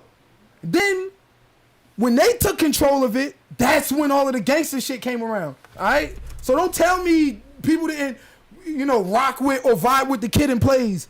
Don't tell me that. They was already in style, bro. Rap was already a thing. People was already listening to that. Like, You missed the whole point. how? He said rap wasn't mainstream at that time. It wasn't fully accepted. It didn't get fully accepted until the early 90s, bro. And which is why you're missing past everything he's saying. House Party came out in the early 90s. Cool. You made How did they come out with a movie, though? Okay. They had their own cartoon. They were big. Okay. They were big. It's cool. And guess what? They came out with a part 2. They came out with a part 3. Same reason why Shaq got a whole movie in his third year They in were the NBA. big, bro. Like, they was big. Hey, things could just pop off, bro. Like, feel me? Like, the end of the day, the bottom line is this, and then we can go into the next point. The reason why we have 30 years of thug, drug, kill everybody music is because they control it. No, that's when what we niggas controlled like. it wasn't like that. It's not what niggas like. I promise you. It's not. I promise you. If Bro. niggas didn't like that, we'd have more Kendricks, J. Cole's, and Drakes. Nigga, who's the niggas you talking about? Because once The everybody, masses, because no, that's the reason why G Herbo still exists. That's the reason why The youth you ESTG talking about? exists. That's Because the I reason know why everybody Future turned still 30. exists. Nobody want to listen to gangster rap unless it's Friday night. They want to thug it out. For the most part, ain't nobody listening to that, bro. For the most part, a lot of black people are striving away. The youth is listening to that, but guess what? You know who listens to a lot of that? White folks. White folks is listening to it. Young white people, young folks, I should say, young white folks, young Spanish folks, they listening to all of that. Once you reach a certain age, you're not listening to that killer drug. You know what I mean? Unless it's the shit that you force fed. All right, man, we're gonna get to our next topic. That was pretty good, but y'all pissed me off, especially professors Yeah, you gotta get out Yelling your and fields and start screaming. talking about reels, man. yelling and If screaming. we talk about you folks, you gotta get out your fields and start talking about reels. I am talking about real though. It's good. It's on camera. All right, and you gonna see yourself get smoked on camera. Right. Period. Listen, let's see. All right. Somebody hit me up. Let me know what's going on. Prison is profit. That's our next conversation. Oh no. Yeah, well let's get into that. Yeah, we might as well. Might as well. Prison is profit. All right. What's your general thoughts on the prison system in America? Do you find it to be fair or corrupt or a mixture of both? I'm gonna start with Professor on this one. We just spent the first half of this podcast talking about that. Let's talk about Yeah, something else. I know, right? Technically, yeah, we kind of skipped. Yeah, to it. you're right. I like that one. Hold on, the one you just skipped past. The second. I Is like marriage that still one. worth it? All right, we'll get into Marriage that is not fucking worth it, guys. Fellas, focus on Aight, yourself. Hit the aight, gym. You feel me? Develop yourself. Go get your degrees. Make 6 figures. Do what you gotta do. Make your money. Get your bag. All your successes, all the women is going to be a byproduct of all your success. You feel me? Don't fall short of none of that. Don't be a simp. You feel me? Women deserve less. Thank you. But let's talk about it. So, is marriage worth it? Is marriage worth it? All right. So, in your opinion, how high on a person's list should they prioritize getting married? All right, cool. Men and women aren't the same. Women, it should be at, if you're 18, under 25. Men and women aren't the same. So if you're between 18 and 25, if your goal is to be procreate or whatever the case may be, you want to have a family, you want to get married, do it in your prime. I'm not trying to hear none of that. Oh, I'm older, so I got more experience and I know what to do. We're not trying to hear that shit. That's one. Now, men, if I'm kind of, when it comes down to marriage, I'm actually personally, I don't feel as though I should get married. I don't, and if I do, it's going to be through faith, because I don't want the states dealing with it. Sweating like slaves. Yeah, right. I I don't want the states dealing with marriage. So my thing is, for men, it should be at the absolute bottom. If you don't have your own house, you don't own at least 2 cars. If you decide to go get an LLC, if your business doesn't make you 6 figures in profit, if your job doesn't pay you at least $70,000 and up, and you have to have all 4 of these things, then you also have to be fit. Handsome, you can make up for that because the hoes love money. The money make you handsome. I meant. Damn, there's a lot of shit to go. You think we learned this shit too late? So, Oh, men? No. So here's the thing. it don't matter when, as a man, you learn it, because the things that women want in a man, it takes us sometimes a long time to get it. So it's not that we learn it too late. We acquire it when our time comes if you keep the discipline. Now, as for women, as you know, they're born with their value. You feel me? The moment they turn 18, they could be flown out, put on a yacht, house taken care of, car taken care of, in a hotel, etc. And you see, You I feel me? asked that because like the average Shit, man not be- nowadays. What you mean? Rappers is inside it. Yo, take no offense, but a rapper is probably inside of your wife's DM right now, but probably your wife is ignoring it, but you don't know. Hey, yo, my man. Take it easy. Yeah, I don't mean to go that far, but it's like that. It's like But check it out though. I asked that question because the average man is going out for the ladies, but like the average single man is going out for the ladies regardless of his status. yeah, exactly. You know what I'm saying? The And dude so that's is why I gonna asked, want to like, get some pussy at the end of the yeah, day. you know, But here's so the thing. That's why I'm asking, like, do we really learn that? Because then, like, if he's going out, he wilding, and then he, gets shorty pregnant by accident or something. No, there's no by accident. No, well, that's what I'm saying though, because like all of that stuff that you were stating is something that you would do before you get her pregnant. Yeah. That ideally, that's what you would want. Yeah. Right? So that's why I'm saying the average man that's going out there partying, obviously he doesn't know what he needs to be doing before he actually. Because for real, if you on your shit, for real, like you ain't gonna be worried about no shorty, and then the chicks that you do get probably gonna be coming to you, because you're busy. And dudes don't get chicks coming to them often. So if you got that one chick that's actually coming after you while you too busy, chances are you're not gonna say no to it if you're single. You want to know what's crazy? I'll tell you inside of my experience, and this is going into marriage. So I got levels of what a man can do as far as a marriage, and what women should do to, I guess I want to say, get the ideal man, because they're shooting fish in a fucking barrel whenever they go after and try and talk to a guy. But so men, if you're an average guy, your idea of having multiple women just throw it out the window. Because you're going to be sharing some form of responsibility inside of the bills, and if she's paying some form of the bills, she has some form of say. End of story. Now, if What? yeah, straight up. Get your beta ass out of here. Nah, bro. That's what it is. So now, Nah. I think a woman should have say period though. No, Like, hell no. You know what I'm saying? Hell Like, no. If it's you her leave- life too. You feel me? Nope. Like the final decision is always gonna lie with you, but a woman should have say. Like if you don't take her thoughts, feelings, emotions, life into consideration, you selfish and you a piece of shit. nah, you should have consideration, but she shouldn't have a say. There's a difference between the two. She can say what she wants to say. I'll take it into thought, maybe a little bit of consideration, but that don't mean I'm going to take it for jack shit. As a matter of fact, I'm that type of dude when it comes to my women. They'll say a great idea, and I might ignore it, and then say it a couple minutes later and take it for my idea. Let her cry. Screw it. I think on the previous. You're mean. No, I think on the previous show that I mentioned though. Yeah, man. If I remember in that perspective, I did mention though, like there's still like a trusting leadership in that. So if he takes her word into consideration, right, and he can be wrong. He decides I'm not going to take your word, and then he fails. That's where the trust comes in, because the point is that even if he fails, he still got to handle that shit after. You get what I'm Exactly. saying? So I'm taking all responsibility. So I'm not this is- you wanna know guaranteeing what you that just I'm said? doing is right. This I'm what just we call saying that. This is, We call that the burden of performance, and only men have the burden of performance. That's what that's called. so there's an accountability thing. Exactly. Women don't take accountability for when they fuck up. Matter of fact, you can get an argument with your girl. She'll never say sorry. As a matter of fact, she'll probably give you head before she apologizes to you. Yeah, it's because the Girls don't like saying sorry. poison to women. Her kryptonite is accountability. I promise you. Well, at least most women. I know a couple of women that take accountability. They're the ones I'm trying to put under my belt. But Honestly though, keeping it a whole 100 I'll break bands. it down. I got you. Right down to. All right, bet.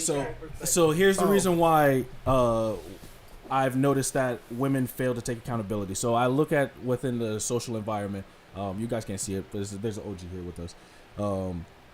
If you actually look into the social environment within females and then the social environment within men, when a woman has to look at, I guess you could say, a quote unquote flaw, whether she's heavy or she smells bad, her clothes don't fit, whatever the case may be.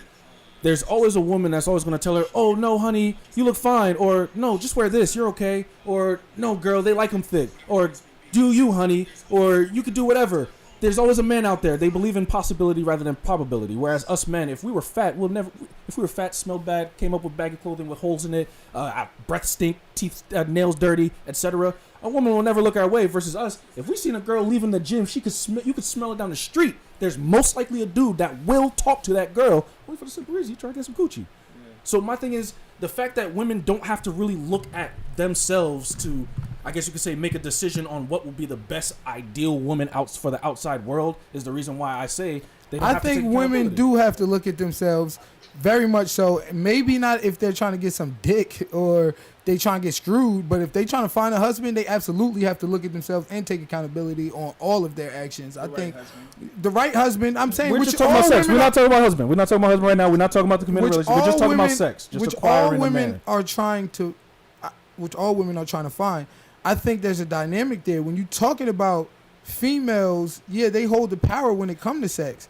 When you talk about males, we hold the power when it comes to relationships. That's and a fact. who it is we deciding we gonna wife up. You understand what I'm That's a saying? fact. So, you know, the very real fact of the matter is, you know, you always gonna have a difference. You know what I'm saying? When you dealing with men and with women, with those regards. You know what I mean? But So, I got a question for you. go ahead. Is a man cheating the same as a woman cheating? We talk about this often, actually, on this podcast. What's your answer? I need to hear this. I need to no, hear it's it from the horse's absolutely not the same, and it's not the same for various Why? reasons. mouth. Give me the. Well, I'll major give you the reasons. quick reason because we have went into this subject a lot, but I'll give you the quick reason, and the quick reason why it's not the same is because women have to develop an emotional connection before they screw somebody. Men, we're screwing because of opportunity. Like, women hold that power, you know, and, you know, 9 times out of 10, before they let somebody in, it's just how their DNA is. You know, you got to take me on a date, you got to talk to me, you got to learn me, you got to know me, you got to, you know, it's looked down upon if they just give it up. So the bottom line is So I got a question for you now. they're going to So have if you're that looking for a wife and emotional she gives it connection. up, would you wife a girl that gives it up to you on the first night? We had that. We had that discussion too. We had that discussion too. But You know what? Andrew Tate had an answer to that. Of course I would. I would. You would? Yeah. Get the sex out of the way. You're not So- about to hold my nut that I want to get off against me for me to find out if I like you or not. Fuck out of here. Would you so find it a red flag when they give it up on the first date? Nah, I don't find it a red flag. You should. Nah.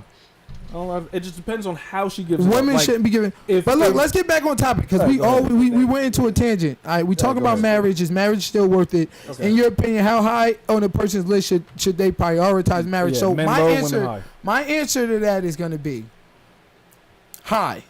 You should prioritize marriage. Everybody, every man and woman should prioritize marriage in their life. It should be something that you are seeking, or always and constantly. I think one of our primary goals on this planet is to get a wife, reproduce ourselves, raise our children, have a part in raising our grandchildren. You know, and this is coming from a married man.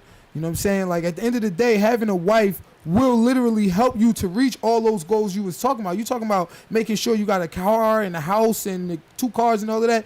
Having a wife, a good wife, will enable you to have that. If you're an entrepreneur, if you out here trying to go get it, having a good person behind you that when you come home, they're like, baby, look, I made the website, I did this, I did that.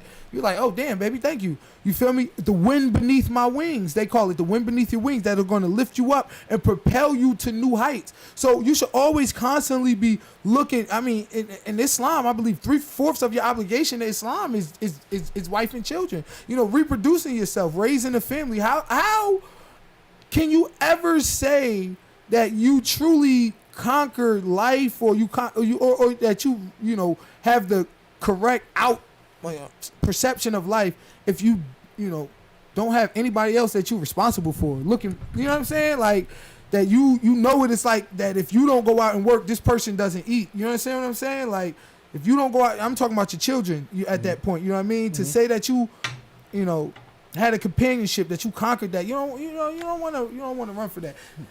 So the thing is, Actually, I Yeah. got you. All right, so focus. The thing is, like, that concept that you stated regarding marriage is something that we would have looked forward to like a long time ago. But see, when it comes to this question, it asks, is like, is marriage still worth it? We're talking about Western society, and for a man to have that mentality that you have, trying to just go into a marriage, like without considering the things that he said, it would just be that, like, you're being irresponsible, technically speaking, because of the fact that it's not set up for us to just be able to get into a marriage and find a chick who's going to be, you know, Right. That's not the way it is. Like, you spoke on a very good marriage, but Right. that's not, like, we know statistics already. We can't tell these men like that, like, knowing that 70% of divorces are started by women.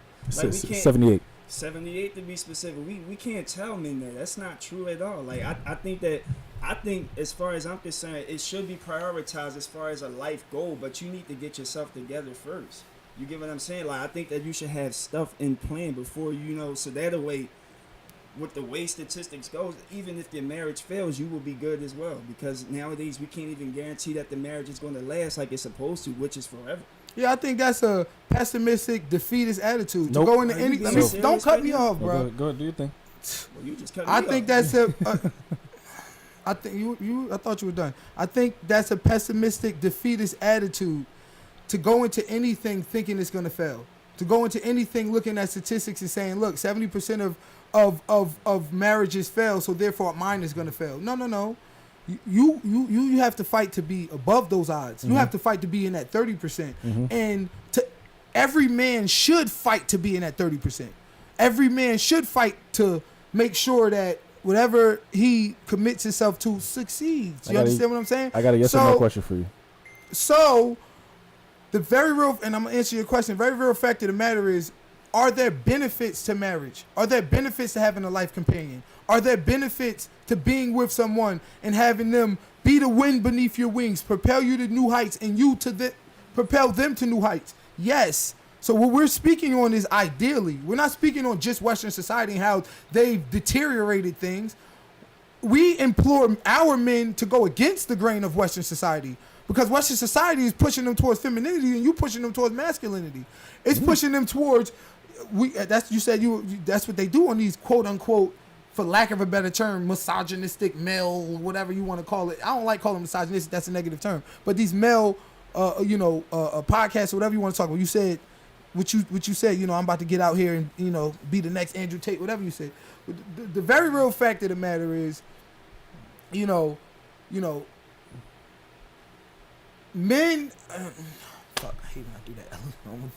Just flies by me. I need to stop it. All right, The very real fact of the matter is that these quote I got a good question for you too. Go ahead, ask a question. You said 'Cause I men was should be going- going out there to go against the grain, right? And this is a simple yes or no. That's what you said. So now, with that being said, so if a man's wife is cheating on him, and his man's wife is spending all the man's money and making sure the bills aren't paid, should he go against the grain and stay in that marriage? Hold up. If a man's wife is cheating on him, Yeah. no, what do you mean against the grain? Should the man go against the grain and stay with his wife? You talking about against the Western grain? Grain in general. We live in America, so we got to stay in the Yeah, quote unquote because Western. the grain is to leave her ass. All right, so now with So that that's being going said, with the grain. all right, now my next question is, The grain is to leave her. Like that's if that woman wants to get a divorce with him, should he fight to make sure she stays? no. Look, yes, and a man should always, fight for his marriage, fight for his relationship, fight for the mother's children. So- However, he shouldn't degrade himself, and he shouldn't fight in the sense of, Fight in vain. she's done, she's sending Yeah, fight in vain. fight in vain, right? Cool. So now watch this. So say if I told you that we're 10,000 feet into the sky, right? And I gave you a parachute, and I told you that there's only a 20% chance of it working. Are you jumping out of that plane? Maybe not. Maybe not. Now, so why are you telling men Unless to go? the plane was going to Nah, crash. I don't want to hear that. So now, why are you telling men to go against the meta to go out and get married when 78% of divorces? That's a very are bad initiated- analogy. Very bad analogy, and this is why. 20% chance of it working or not, I still have a random factor that exists within it. When you're talking about the 70% of marriages that don't fail, that's 78. because of the current paradigm. you can still work to be above that. You can still work to be above that All right, paradigm. so that's- if I'm giving you're young talking about men the possibility, advice, so I'm asking giving you. them advice to be the best of the best. Don't I'm dodge the not telling question. them- You're talking about the possibility. Don't dodge the I'm question. not dodging the question. You I'm are. answering the question exactly. So 78% of divorces are 70. initiated by women. So if I told that means the marriage failed, correct? If you get a divorce, the marriage failed. It's done. Finito. Kaput. You're done. So now, if you're in an airplane and I told you that you only had a 21% chance of your parachute working, aka your marriage, you only have a 21% chance of your marriage actually staying for eternity, would you go into that looking for, how you said we're pessimistic? Would you go into that with poor chances optimally? First of all, there's a difference here because if Now it's a difference. it's a bad analogy, bro. How? Because first of all, if my parachute don't open, I die. Thank you. I have no other chances. Wait a minute. If my marriage fails, I can learn from that and have my next marriage not fail. So that's just a bad analogy altogether. The very real fact of the matter is, 30% of marriages do succeed. So 21%. all right, well, we'll look up the statistics. Mine says 30, yours says 21, whatever. They succeed. So I implore young men and women to be in that 30%, to not be in the 70%, So to work for your marriage, to work to make sure that your marriage succeeds. You know, and if it fails, okay, cool, it failed.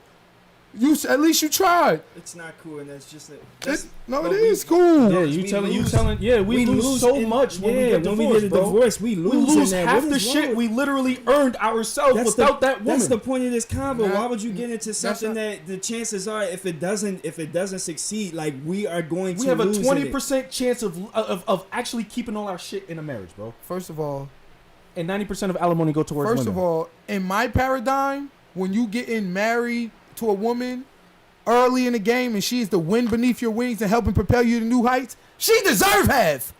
What you talking about? She deserve. See, this is the selfishness that I'm talking about that exists within men too. Stop acting like some of these women don't deserve half. Juanita Jordan deserved half. She was with Michael from the onset of things. Some of these women deserve half. Every woman is not some gold digger who came in at the end. Now, in your paradigm, There's no such thing hold as a up, gold digger. sir. Let me finish. Stop cutting me off. In your paradigm, in which you got everything figured out and you rich and you got money already and everything figured out, that's when you increase the chances of having gold diggers. That's going to take half. But in my paradigm, when you took a chance on her from the beginning and y'all got married young and y'all got together and you got married and whatever, and you was trying to find your wife and you didn't wait. But you said, look, we both broke, but I love you. We're going to create this family together. Me and you. You going to work, I'm going to work. We're going to build each other. You go to school, I go to school. We're going to build each other. That's what we should be imploring the young men and women of America to do. And then to stick with it. Can you use And an to stick example with from the current the dating market, please? marriage. Can you use an example from the current dating market, please? As I don't far want as to hear what? about the 70s because the 70s dating market. You mean marriage is actually individual insane. example? Yeah, because Juanita Jordan, that's from the 70s, 60s, actually. First of all, an individual example, you're looking at him. If you talking about individual example, you're looking at him. The I've exception been with doesn't make my the wife rule. since she was 16 years old. Statistics I've been, state- hold on, you asked for an example. I'm giving it to you. I've been with my wife since she was 16 years old. Me and my wife slept in cars together. What year did y'all get together? Broke, What slept in cars. I ain't telling my age. You heard? I'm What year- still young on the podcast. Was it, Hold was up. it the 80s? That we got together? Yeah. Nigga, I was born. What are you talking about? I'm trying to find I out wasn't because even- if it's the early Wow. 2000s, 90s, the dating market is nothing like what it is today. Okay, but You need let to me give me a finish my reference for point, today. bruh. Because your point let does me not finish relate my to today. point, bruh. I need a Let me reality-based finish my reference. point, bruh. Because the very Go real ahead. fact of the matter is you can't have a couple from today because you don't know if it's going to work. You need a couple from at least 20, 30 years ago so that you can know if it worked or not. But we talking So about hold up, bruh. marriages of today. Yo, bruh, stop doing that. Oh my God, bro. I need you to stay on topic. I am. You're not. You talk about marriages from before. We talk about marriages today. My Stay on nigga, topic. I'm not a marriage from before, bro. I'm in my 30s. You're bugging. You act like I'm some old nigga. I'm in my 30s, bro. And the dating Hold market is up, not the time same out. then. Hold. All right, time has not changed that much. First of all, and I already explained it to you because I said you need to have some sort of this. How are you gonna talk about if a marriage from today worked and they just got married? We need years to know if it worked or not. So you gotta at least go back 20 years. And a man that's in his 30s that been with his wife since 16 for 20 damn years, I'm the perfect example of it. To let you know. Now we've been rocking the long haul and we started from the bottom. and we pushed each other to the top. Now, if I was to leave my shorty, she deserve half. She helped me build this shit. You understand me? She helped me build it. And there's a lot of women out there that help their men build what they have. If not, we're not the primary caregivers, the primary breadwinners. Especially in this day and age when, as you said, women are the number one educated and men are the most locked up. So, I mean, at the end of the day, nah, bro, you wrong. Once again. Bro, you didn't even Just talk because you about. say he wrong doesn't make Yeah, like He is wrong. oh my god, like we talk about marriages today. You talk about Coretta Scott King. We don't give a All fuck right, about what Professor, happened what you during think, the Professor? during the segregation Because you days. got like- all of this chippity chap to say, but when I just made the point that you at least need 20 years back because you can't know about marriages of today. What you got to say about that? Because you over there jibbity yapping. Oh, all right, thank you. Quiet. So, talking about something. Oh, yeah. Like, what you got to say about that? I just got a text saying that you're too oppressed and you'll never truly understand what me and Professor is saying. That's All right, fine. whatever. I'm not oppressed. I am for real. You feel me? Like, at the end of the day, I'm a realist. I just do not negate the culpability of those that's in charge. We are oppressed. Oppression is real. Oppression is real. I'm not oppressed. It's I said we. I'm talking about the people. Nah. As the people, we are, bro. Like, you can't say that we not. A lot of opportunity has been denied and is being denied to us. So, yes, we're oppressed. Nah. We're oppressed by choice. All right, we're oppressed by choice. All right. So, Professor, you got any thoughts? No, it kind of. He in his feelings over there. Professor in his feelings. He's just over here yelling and screaming at me. Now he in his feelings. You realize there's nobody in the comments that's going to say I'm in my feelings. You know that, All right, whatever, man. right? Logically speaking. Whatever, man. All right, so what time is it? Let's look at the 52. Okay. Big shout out to Quanta Tatted. She just hit me, put me down for the podcast next week. We're gonna have Quanta Tatted on here next week. That's my dog. She always got a lot of shit to say. I love it when Quanta come through. All right, let's see.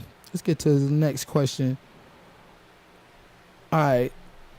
Where we at? Is this going to be watchable after it's done recording? Yeah. Right to YouTube. All right, so we back. We was on marriage. All right. So in today's society, between men and women, who would you say have more benefits from entering a marriage? Is Women. it the men or the women? Women. 90% of alimony goes to women. Child support, 90% women. All of that, Okay. literally. As soon as you get divorced, barely anything goes to the man. Generally, all of it goes to the woman. I mean, cool, we got that soccer player that got lucky. Cool, we got the, what's his name? Johnny Depp that got his bed shitted on. He got lucky. It's very rare instances that you see a man win in alimony. Aside from was that, actually long. that took He forever.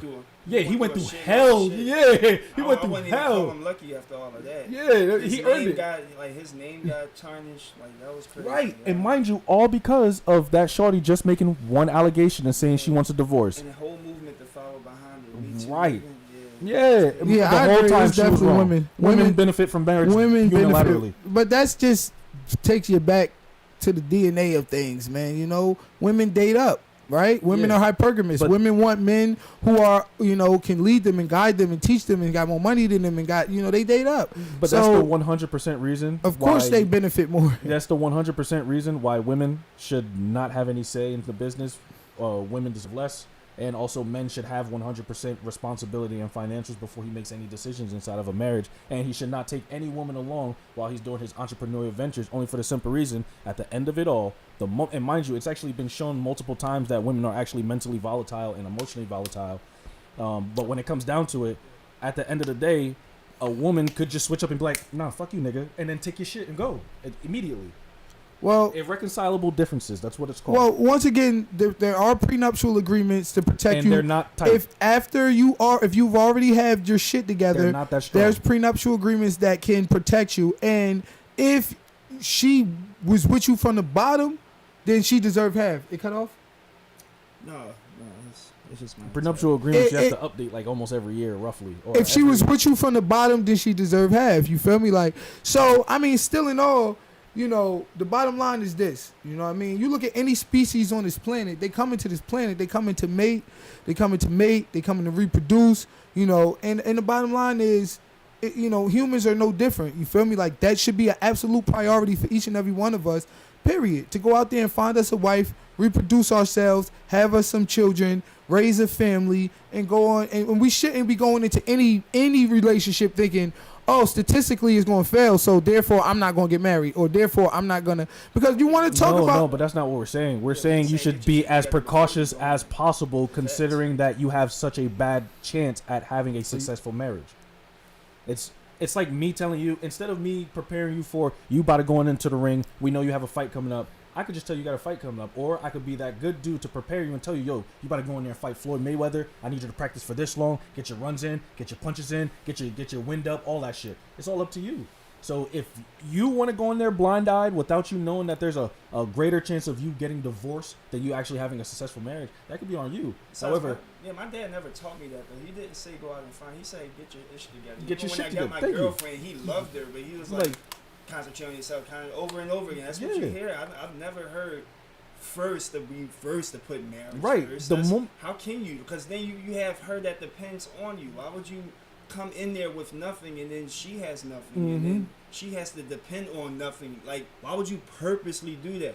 If you guys fell in love, you know, like randomly while you were doing things, that's a whole different story. You And know let me what I'm add on to saying? that. But you don't go looking for a chick while you broke. Mm-hmm. What is that? I don't understand that. And let me add on to that. He So- just said a point about how men are just out here to just have sex, bust a nut. Essentially, that's our primal instinct. First thing to go to. Women's go to is to find security, a man that can provide for them, that's stronger than them, more competitive, taller, etc. But he just told us that what should be on a man's priority is what a woman's priority is, whereas it's not the other way around, and No. we're not attracted to the other way around. No, listen. What I said was, men get coochie because it falls in their laps. Women have to develop a emotional connection with their partner, which makes it worse for women to cheat.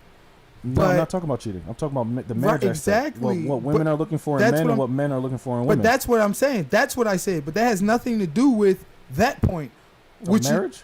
Nothing to do with it, because the question is, should you still be seeking it? Meaning, should it still be a goal of yours? Meaning, should it still be on your agenda? Should it be something you still are working towards, that you're seeking out? And yes, it should be for every human being that fucking exists on the planet. But you said it should be period. priority. And when you go into a relationship with an individual, it should be for the long haul. We have devaluated relations, devaluated sex, devaluated relationships to a point where we can just go screw anybody and send them on their way. But the ideal way it should be is that you develop a connection with someone before you let their fluids go inside you, or you screw someone with the potential of getting disease or falling in love or having a baby or having whatever. You should at least know that this and develop an intimate connection with this person. You should not just be going out here all willy-nilly. Yeah, Right. what So But you so said if you everyone do should be working to get married though. if you do develop a intimate connection with this person, and you can screw them willy-nilly, put babies in them, move them into your crib, whatever the case may be, all the progression of the modern American relationship, then yes, you should be able to make things right in the eyes of God, to make things right, you know, and solidify your union, come together. Now, there's benefits in being married too. Don't act like it's all drawbacks. There are benefits in being married for both. What do men benefit from being married? Bruh, men benefit from being married in a lot of different ways. Name one. I'm waiting for you to name it. First of all, I'm telling you like this. Creatively, and this is only my first point, you're able to produce, create, and literally do things on a way higher level when you got that part of your life already taken care of. If you constantly have it in the back of your head, will I ever get married? Will I ever meet that one? That will be something that will be on your head. It will be something that be on your mind. Not so And much it'll, for men. I'm just saying, and in certain regards, you know, it will keep you from, you know, moving on. I'm happy you said that because I actually looked it up on Forbes. Men really don't want to get married. We actually want to have as much sex as we possibly can. But my point was, even if we did, like, so you said everyone should get married, but how is that possible for our men if most men can't get a girl? That's why monogamy was invented. You want to know? You know. Like 1 out of 3 men are sexless or virgins. We know that, So right? it's worse, 56% now. So it's like, how can a man look forward? So to look, something? so look. No, Oh, so go ahead, listen, go right? ahead, go So ahead. how can he look forward to get like? He's like, I'm gonna go out here and I'm gonna get me, but most chicks aren't into him. You get what I'm saying? Like he has to work for it, and then if he do find a chick that's actually interested, then he has to go through a step of actually determining whether or not he wants to make her a wife. Right. And then once you go through that process of determining whether or not she's going to be a wife, if she's not, he has to start the process all over again. It's a Or he has to settle. Yeah. Or he has to settle. Or he has to, but it's going to be a bit different for a woman though. You know what I'm saying? Because she gets to vet a bunch of dudes, but it's not. So I'm like, how does a man? How should his A young priority be woman. to get married if he has to? He has to work to find a chick to get interested in him. What the fuck? Like, My nigga, that's false too. Professor That's here false spitting, too. bro. That's Professor false here too. spitting. Look, how's that false? You know this information already. no, you bro. do have to work but it's not impossible.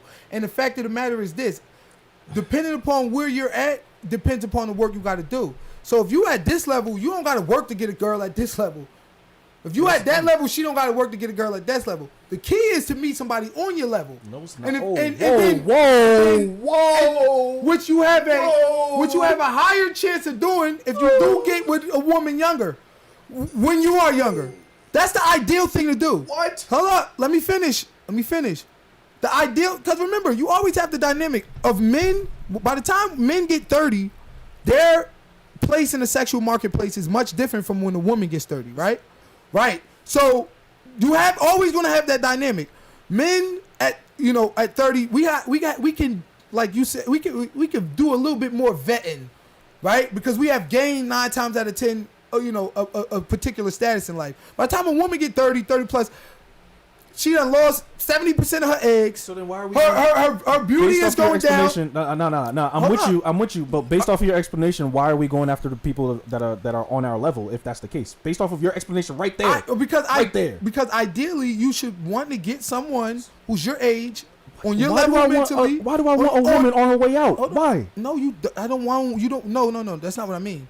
What I'm saying is the ideal thing to do is get with a woman, young, early. That's ideal, right? Nah. Hold up, and work on life together. That's the number one. Now, if you haven't found that by the time you're 30, then shit got to change. But to say, look, I love you. We both 21, but I'm not gonna marry you because I want to get more money or get in a better place. Like, that's dumb. It's fuck. The bottom line, it is. The bottom line is the ideal thing to do is get with somebody on your level, mentally, age-wise, whatever the case may be. Have your babies and go through life together.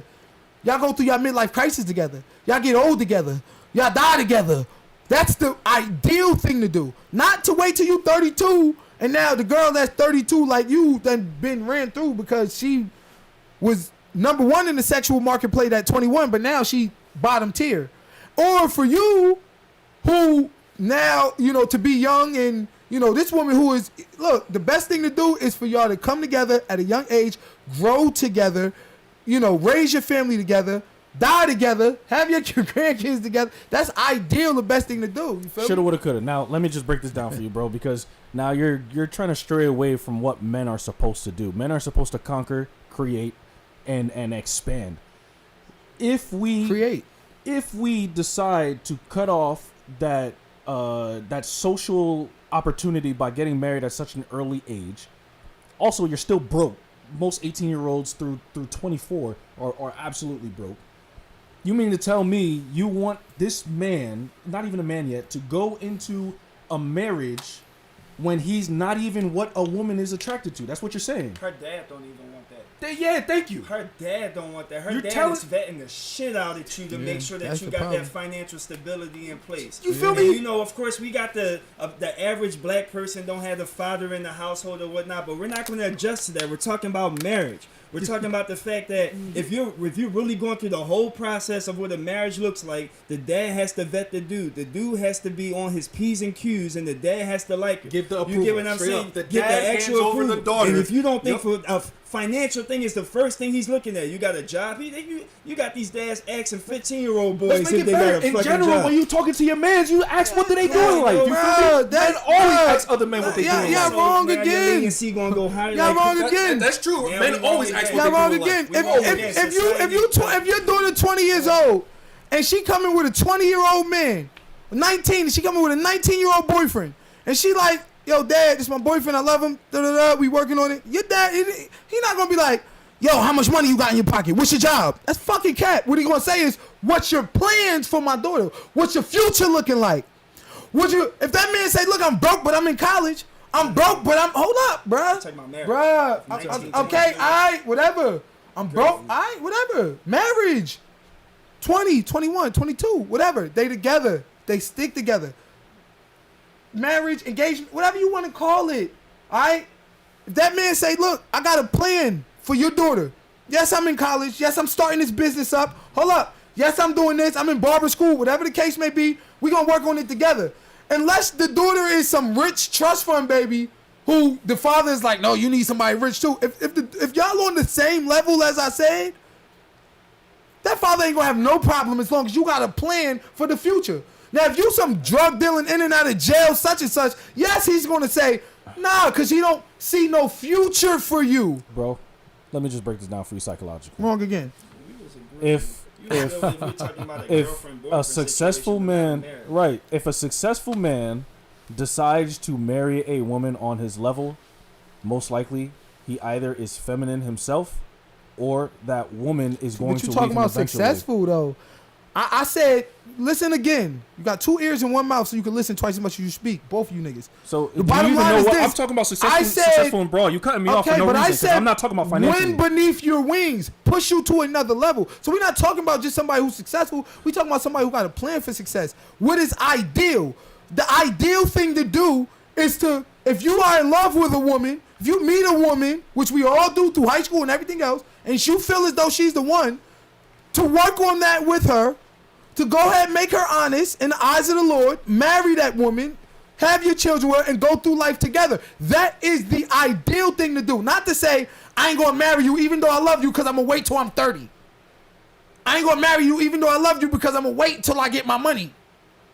Nah, sometimes y'all can go through it together. She can be working at whatever, you in college, she working at such and such, you over there. Y'all got a 1-bedroom apartment. Y'all going through it together. Yeah, what you just named is the reason why 80% of marriages are initiated by women.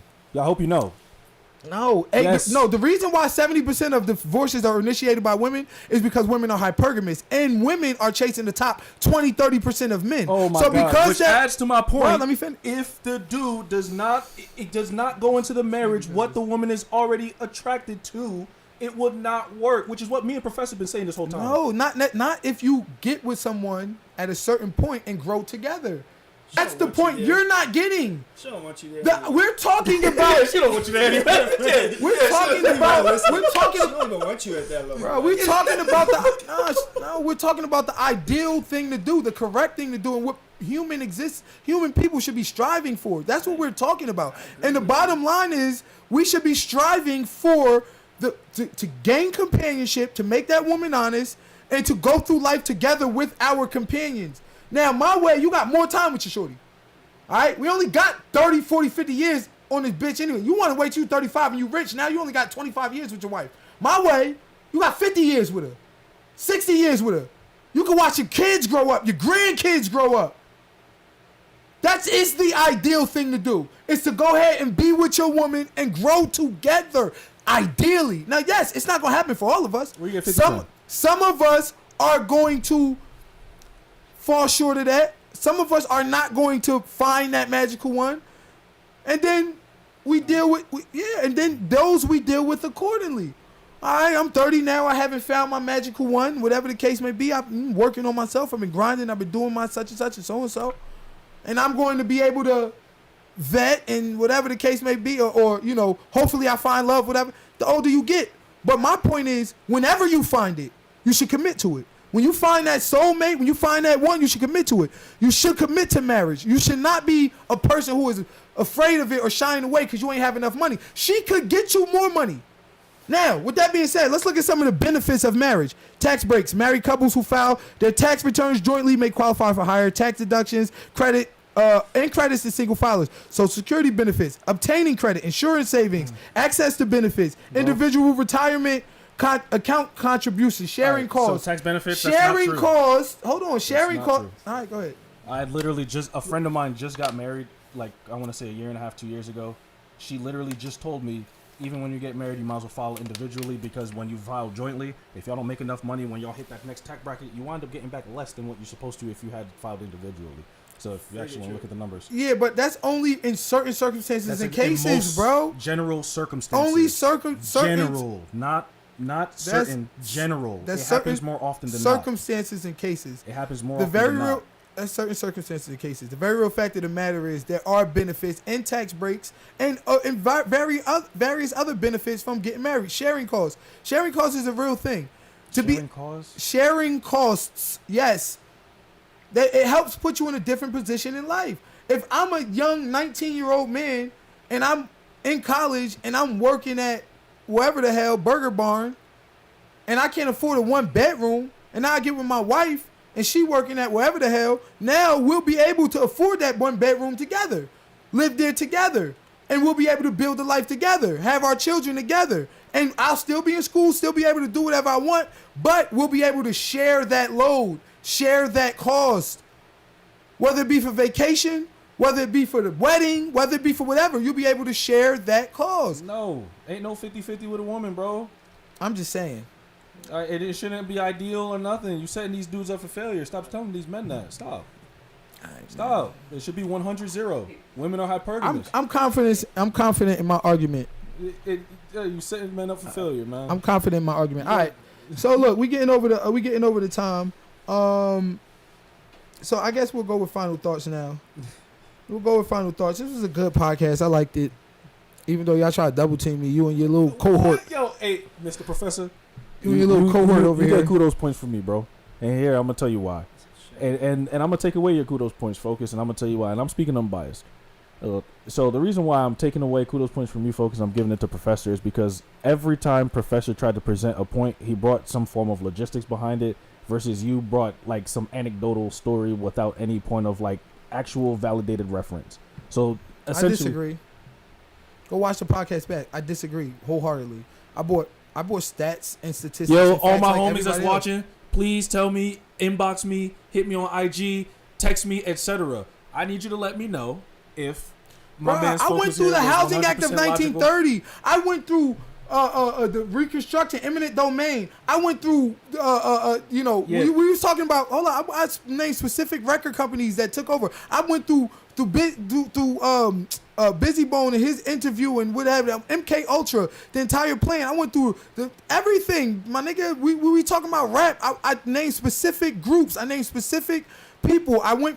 Come on now, like, what are you talking about? Like, don't tell me I went anecdotal. I literally had facts behind my shit too. But whatever, you guys have y'all little connection, so that's cool. I'm not worried about it. I mean, we'll take a look back and we'll see. We'll see the facts at the end of it. You know what I'm saying? But final thoughts. Go ahead. I'm gonna let you go. We'll start with Professor. Go ahead, Professor. You can hit your final thoughts off. Final thoughts. Let me see. What was our favorite topic of the night? Well, y'all pick, because I ain't gonna go through all of them. So y'all just pick. What would y'all say was a favorite? Go first, Focus. What's your favorite topic of the night? Favorite. Black people being to blame for gangster rap. That was a good topic. Yeah, let's go there. All right. Okay. Yeah, because I still feel as though black people don't take accountability in the most gullible ethnicity on this planet. You're not gullible. So- You're the most controlled, enslaved, oppressed. Gullible. Quiet. It's not gullible. Let's look up the definition of gullible. So, as far as my final thought go on that, I've said this before. I just look at that as it's part accountability, and then there's the system as well. Mm-hmm.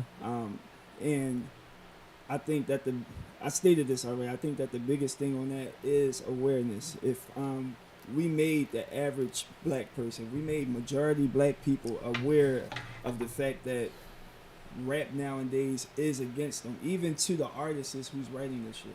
You know, even they don't know. They're not aware that you writing this shit only hurts us. Like I stated this before. You know how you got movies and TV shows where people are acting. You know, so those are considered forms of entertainment. Rap is a form of entertainment, except that what we're talking about in rap is a real thing. You know what I'm saying? We're not portraying some fake ass product. Like, what we're talking about is some shit that's happening while we're writing the damn song. You know what I'm saying? And so my point is the fact that that's why it's still a system, bro.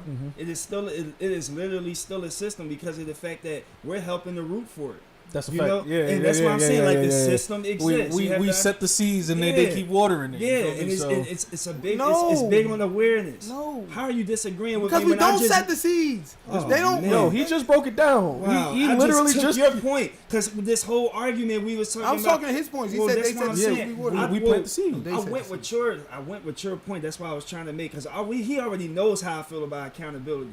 So I was explaining the system part to it. Shit. That's what I was doing. And you gonna sit here and disagree with me? No, I was disagreeing with him. I'd say we plant the seed and they water. But go it. ahead. Sorry. I Well, was disagreeing with him. well, that was my point though. Like that's why I want to say 50% accountability, but until we become more aware, once we become more aware of the system that is in place, that's when accountability comes into play. And like even then, we would still be behind. If you want to talk about the opportunities that we have, honestly, when we get pushed towards, for example, loans, we get pushed towards student loans, housing loans, and car loans, things that will keep us in debt. We don't get pushed towards business loans. And the business loans that we do get are little small business, little fucking corner stores. You know what I'm saying? Or the mom and pop shop. When you got people from other countries that's able to come in here and own 7-Elevens, you know what I'm saying? Franchising actual businesses in America, it's a big difference. We're not educated on investing. We're not educated on credit. I ain't learned about a damn credit card till I was 30, bro. But And let's that's keep because I it a was buck. told to stay away from it. Let's keep it. You know I ain't what learned I'm about a saying? credit card. I'm 26 now. And I ain't learned about a see, credit card that's till I was like According to 18, him, it's 22. because black But people listen, choose listen, not that to is know. education. Yeah, it's whose listen, fault that is is that? educate. Well, look, that is education we don't receive. Now, somebody, who was it? Bo Proctor. We had an issue with him, but Bo Proctor said that he was like, "Well, I had one in research." He said, "I'm like, that's my point. You actually had to learn about it to research it. Probably somebody told you about it. You guys, you didn't learn it in school. Your parents didn't teach you. But- Not to blame because you know what I'm saying, like we weren't taught this information. But in order for you to learn it, you have to be aware that it's out there. I'm with your point, but like, how many times, like for example, just off of how I speak, how I use the English language, all my friends used to tell me I talk white. So like, just off of that alone, I get how many that. times you heard about in the hood that, oh, that's what the white man do. We don't do that. That's what the Well- white man do. That's what the white man do. That's what the Asian do. That's what this person do. Rather than just trying it for ourselves. It's literally by choice. We've been plagued to think that it was taken. Yeah, okay, cool. It was taken from us. Cool, it happens. But like for example, the whole entire Rosa Parks situation. There was a 100% black-owned, privately owned bus company Thank that you. worked in the same area, Thank you. but everybody boycotting the white person. Thank you. Black people are doing this by choice. Hold up, everybody boycotting a white person. Yeah, that company No, that no, they were no, boycotting no, was you owned got by that- a white man. Oh no. What? When Rosa Parks, when they told her to sit her ass at the back of the bus, that company was owned by a white man. Right, exactly. But it was- instead of going to the black company where they had the choice to have a privately owned black hold company up, to time flourish. out, time out. See, once again, you negating their culpability. Understand this: the reason that Rosa Parks was propped up was to shut the black bus company down and companies like that. They burnt them down first in Black Wall Street. Then they used the ideal of Rosa Parks to destroy all that black bus company you talking about was closed 6 months after Rosa Parks. Not just because black people didn't want to support, but because the very ideal of separation and doing it for yourself was killed with civil rights. It's like integrate, come with us, do it with us. And then they made Rosa Parks a hero. And then they gave her publicity and put her on the news. And they say, yo, look, you's a hero. And then they put Martin Luther King behind her and said, look at this great woman. She wanted to sit on the front of the bus. Now you guys can come sit with us.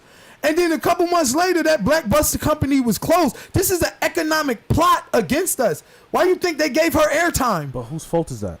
It's not our fault. It is. No, it's not. Yeah, so here, watch this. There's another. It's It's not our fault. We didn't. Hold on. Time out. We didn't take Rosa Parks and place her up as a black American hero. Correct. They did that. No, but my point that I'm making, we chose to leave the black bus company to go boycott the other bus company, so that way we can go sit on the front of that bus instead of going over to the black Exactly. which is why I But said that- black people are gullible and they do it to themselves. It's not gullibility, bruh. It's social conditioning. They doing It's it to mental themselves. control. It's their choice. No, bruh. Excuse me, sir. You cannot breed people on 400 years of wanting to be white. Like literally, I'm talking about in your DNA. I'm talking about every day you got to look at your woman sweating and stinking next to you while y'all pick up cotton from sun up to sundown, thugging it out while you looking at these white people and wishing you were them.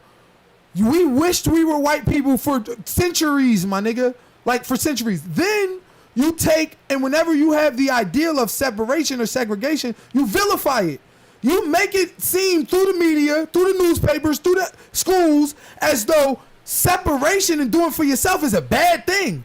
No, segregation, what? Nah, integration. So now those same people that you blaming and calling gullible felt as though they were making a stand for black pride by standing on that white bus.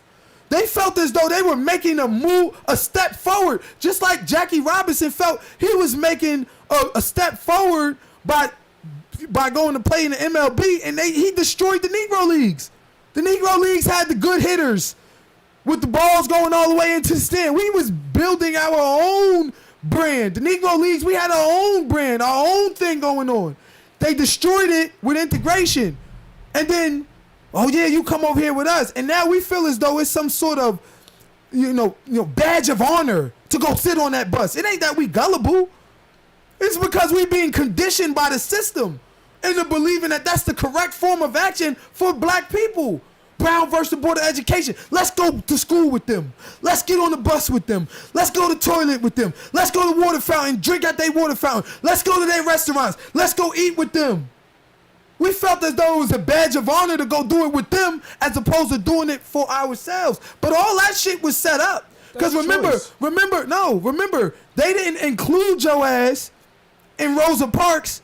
They didn't include your ass in the water fountains. They didn't include your ass in going and buying with them and eating with them until segregation was fully put in place through the Housing Act of 1930. From 1930 to 1962, when they gave all them home loans to white people only, and they created the suburbs, they really segregated society, which is why white people still live with white people and black people still live with black people. When they really, really segregated society, right after that, in the 60s, they gave you Rosa Parks and all of this. Come eat with us, come shop with us, come dine with us, so they could give you the illusion of inclusion and act as though we was making a step forward by going to eat with them. But all the black businesses was destroyed. All the black economies was destroyed. Majority of the black restaurants was destroyed. You're not saying that's not a choice? You're saying that's not a choice? No, I'm telling you that's social conditioning. I'm telling you that is a plot by those in control who really, the same people who burnt down your Black Wall Street. So that means all those black people didn't have, they was just picked up and said, hey, do this. Bruh. That's what you're saying. What I'm saying is this. They breeded black people for hundreds of years. Black people been here just as long as white people. If black people are allowed to thrive and gain and get their own money and their own businesses and their own economy, we can become a threat to the American economy. They don't want that. That's why they burnt Black Wall Street down. That's why they took all your shit with eminent domain. And that's why they put your asses in the gutters and in the ghettos and made sure that you will never become a threat to them economically, bro. That's why they destroyed the very ideal of the black bus company with Rosa fucking Parks, nigga. At the end of the day, it's still a choice. It's still a choice. It's still a choice. No matter how you put it, psychologically, it's still a choice. All right, man. You sound like Kanye. All right. Still a choice. Still a choice. It's a choice. So I read this book called The Subtle Art of Not Giving a Fuck. And they broke down inside of that book accountability. And they actually broke it down with a rather extreme example, but it actually breaks down what accountability is. So, and they used a point of aggressor versus receiver. So somebody holding a gun to your head and you receiving a bullet. So now the accountability comes where if somebody's holding a gun to your head, you have the choice of either standing there and just letting them shoot you, running away, or lunging at the dude with the gun and having the chance of not getting shot. All three of these decisions have a chance of you dying. but you still have the accountability to make the decision. So everything you just mentioned, social conditioning, that's all choices, no matter how extreme the result would have been, no matter which direction you chose. It's just that black people, being gullible and wanting convenience, chose the easiest way out. No, Thank you. bro, it's not that we're gullible. Psychology, and I'm using psychological references with Okay. you telling me no. Because it's not that we're gullible or that we chose the easy way out. It's because we are controlled by the enemy. They are the ones who control your education. They are the ones who control your mind state. They are the ones who control the media you watch, the religion you go to. Look, bro, you cannot negate the overt bombardment of social conditioning that exists within you. Now, granted, you say, oh yeah, black people have a choice. Black people have a choice to die. Some of us did die. A lot of us did die. We went out there and we fought and we died. But it's hard for us to go out there and fight and die if we have been taught to believe that we have already overcome. We believe that black people's struggle is over. You said it yourself today. I ain't oppressed. I'm good. You ain't oppressed me. So we as a collective whole think that that the fight is over with, that we have achieved, that we have arrived, that we have overcome. That's a part of the social conditioning. You don't have nothing to fight for anymore, so stop fighting. Who said I don't have anything to fight for? No, I'm talking about that's a part of the social conditioning. That's what they get us to believe. We don't have anything to fight for, so we stop fighting. It's not that we don't have, they're trying to tell us we don't have anything to fight for. They're misdirecting us to the wrong fight. Exactly. The thing is, they're misdirecting us. Exactly. the thing is, no, black people are misdirecting themselves. Oh my God. The thing is, the reason why black people are the majority of poverty, the majority of poverty is black people, is because when they have this obsessive habit of whenever they see one of their own doing better, they want to go This take nigga from is them. crazy. No, That's not why poverty exists in the black community. Poverty exists in the black community, as I said, I'll give you statistics again, because of the Housing Act of 1930, them putting us in hoods and projects, them putting them in suburbs, raising the property value, taxes, everything went higher for them. You weren't allowed to have none of these hundreds of millions of houses. It was law. What's not why? It was law that you could not even have any. What do you mean? Oh, you said that's not why. You said that's not why black people are impoverished, right? So what's not why? What's not why? Yeah. What do you mean? Well, he was. What he just said is what not did why. He say? He just said black people are impoverished because we have this insatiable habit of not being able to. What did you say? You said we have this insatiable habit of not being able to. Hold on. You said hold on. I'm gonna tell you exactly what you just said. You said we have this insatiable habit. Hold on. He didn't finish. He never gave his Bro, you can't. explanation. He did though. He was. You cut him off, and you gave it. You decided to give your explanation based off of a. Bro, what did you just say? Hold on. What did you just say? He was in the You said- middle of saying. I was. You sitting said here what? waiting What did for you the just say? actual answer. What did you just say? I was going into how black people have the innate want to try and drag the next one down whenever they what see he said. success. What's worse, I wasn't even agreeing with him. I just wanted to hear the damn answer. Yeah, but And you- you but- had already but- responded to an answer he never provided. He did though. He said because black people want to have this insatiable habit to bring each other down. When we see somebody else doing better than us, we want to bring them down. He gave his answer, and I destroyed it. So no, he said that before. Now go look at the camera, Mister. I want to be against you. Now the thing is, he already gave his answer, and his answer was black people want to pull each other down. Black people, when they see someone else doing better, and I said no, that's not why we're in poverty. We're in poverty because of very real, very tangible, very visible, systematic governmental programs and policies and conditions that put us in abject poverty vis-a-vis the Housing Act of 1930, redlining the Civil Rights Act, crack, AIDS, gangster rap, militarizing the police, privatizing the prisons. You want to know why all that taking- works? You want to know why all of that works? All these little systems that you're naming, you want to know why all that works? Is because I'm hitting you with facts though. You talking about But black I'm- people just hate each other and they're insatiable. yeah, habit. and I'm about to tell you why it's true. All these acts that you named is of the opposite race or ethnicity coming together to find a form of how they can put some form of detriment upon the opposed ethnicity. No. Which is why Yes, but the statistics already show that if every gangbanger in America came together, we could overthrow the military plus the government. okay, but Gangbangers are made up of majority minorities. Minorities are who? The Mexicans, Latinos, and black people. So therefore, which is why I'm telling you, black people destroyed themselves. We would have already taken back destroy America. ourselves. Yeah. Excuse me, sir. They threw crack on the road, but since they put it in the city, we gotta sell it. Guys, go pick up the dope. That's That's exactly not what you're saying. happened. That is not what So happened. who forced the first black person to sell Excuse dope? me, sir. To say they just threw crack on the street and black people said, "Yeah, I'm gonna go sell it." That's what you just- It's that's what you're saying. no. What I'm telling you is this: they created hoods with the Housing Act of 1930. The same thing they created the suburbs with. For 32 years, they gave hundreds of millions of home loans to white people only. Let's deal with that. After they created these hoods and these areas, we tried to build them up. Black Wall Street, different things. They burnt the shit down. They did not want us growing in these hoods. After burning down our bustling economic communities, they gave us civil rights, which destroyed the entire ideal of us being independent, black, everything. That's why the bus company shut down. Do you know Then, about? hold up.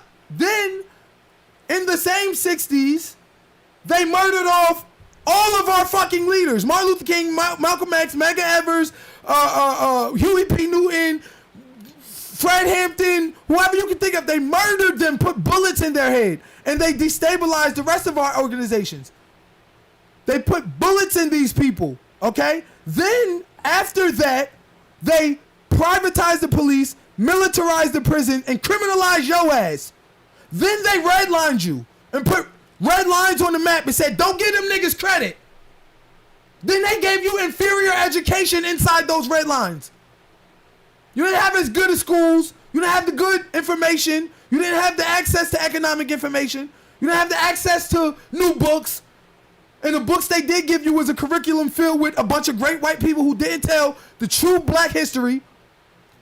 Then they gave you dope. Then they gave you crack, AIDS, and gangster rap. Don't act like they just threw crack on the streets and we took it. They set up conditions for poverty. Oh, and they globalized. It took from 1973 to 1985, they took all of the factories out the hood and moved them to India and Bangladesh. No more factories in the ghetto. Detroit and all of this shit looking wild. They moved all of that shit to India, Mexico, and Bangladesh. They've been working on your ass. So don't just sit here and say it's black people's choice. No, it's not. We've been fighting every step of the way. We fought in the 30s. We fought in the 40s. We fought in the 50s. We fought in the 60s. We fought in the 70s. We fought in the 80s. We fought in the 90s. We fought in the 2000s. We fought in the 2010s. We fighting now. Black people are fighting right now. Do you know why They Abe just Lincoln? don't get fucking publicity, my nigga. Do you know why Abe Lincoln abolished slavery? Yes, I know. Because he didn't want to destroy the Union. No. He didn't want to. Yes, it had nothing to do with slaves. The He didn't want to the Seminole and Gullah Revolt. He couldn't afford to keep fighting African Americans. Bruh, no. That's not why. I understand this. Abraham Lincoln came at a time when the Union was split. You had the South, you had the North.